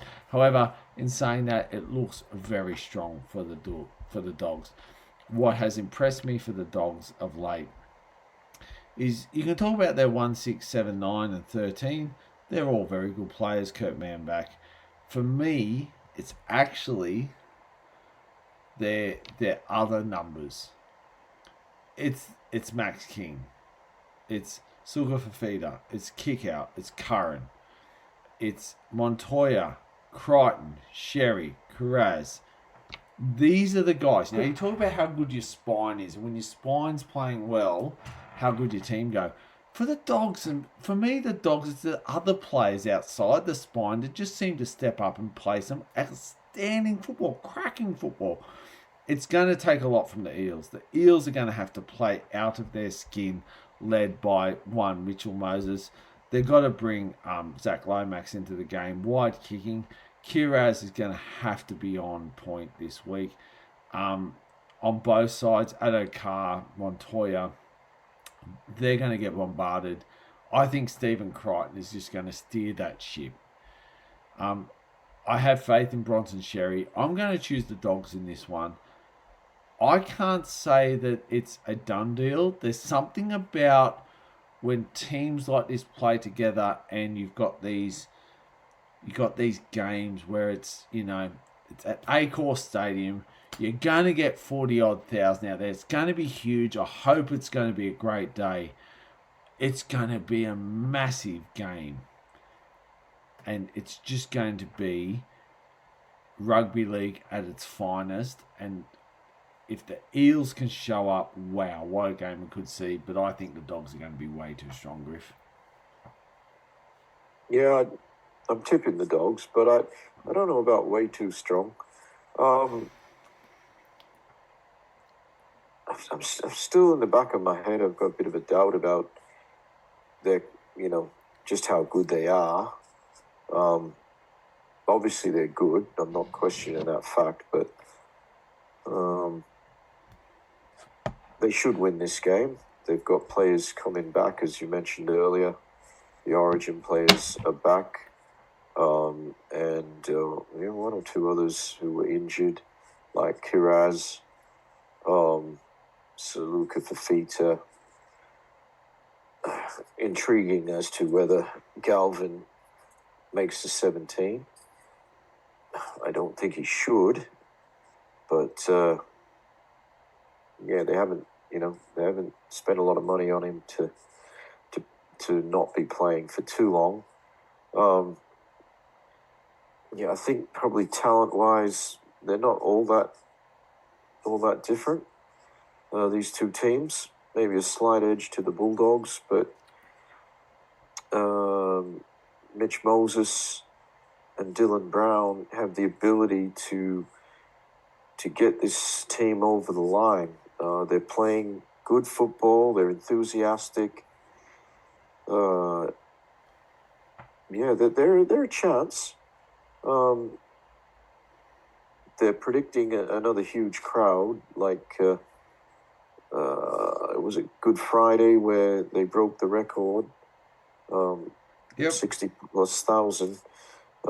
They're offering those $10 seats again up in the bleachers to try and fill those seats that usually only get filled. That's a great idea. Origin and Grand Finals. So it's a great idea. Make it affordable for people. Yes.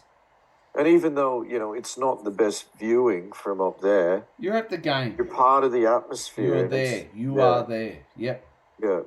I might be about maybe 10+ years ago. I went to a Bulldogs Para finals game. It was a bit of a thing for teachers who coach footy sides. They put on a dinner and whatnot. It's a bit of a sort of thank you thing. And it was just an outstanding atmosphere. There would have been 60,000+, maybe it even cracked the 70,000 that night. It was a massive crowd, great atmosphere.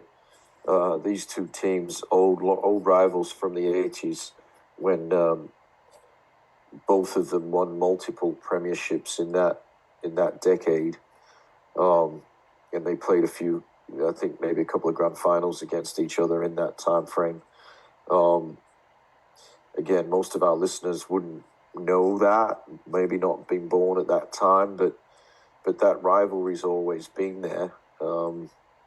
I think, I hope the Eels fans get out in big numbers, because we know the Bulldogs will. It's their home game. But, great. I'm looking forward to this one, actually. Any game where you've got a massive crowd, and the game that's hyped up, it's always good to watch, and generally delivers.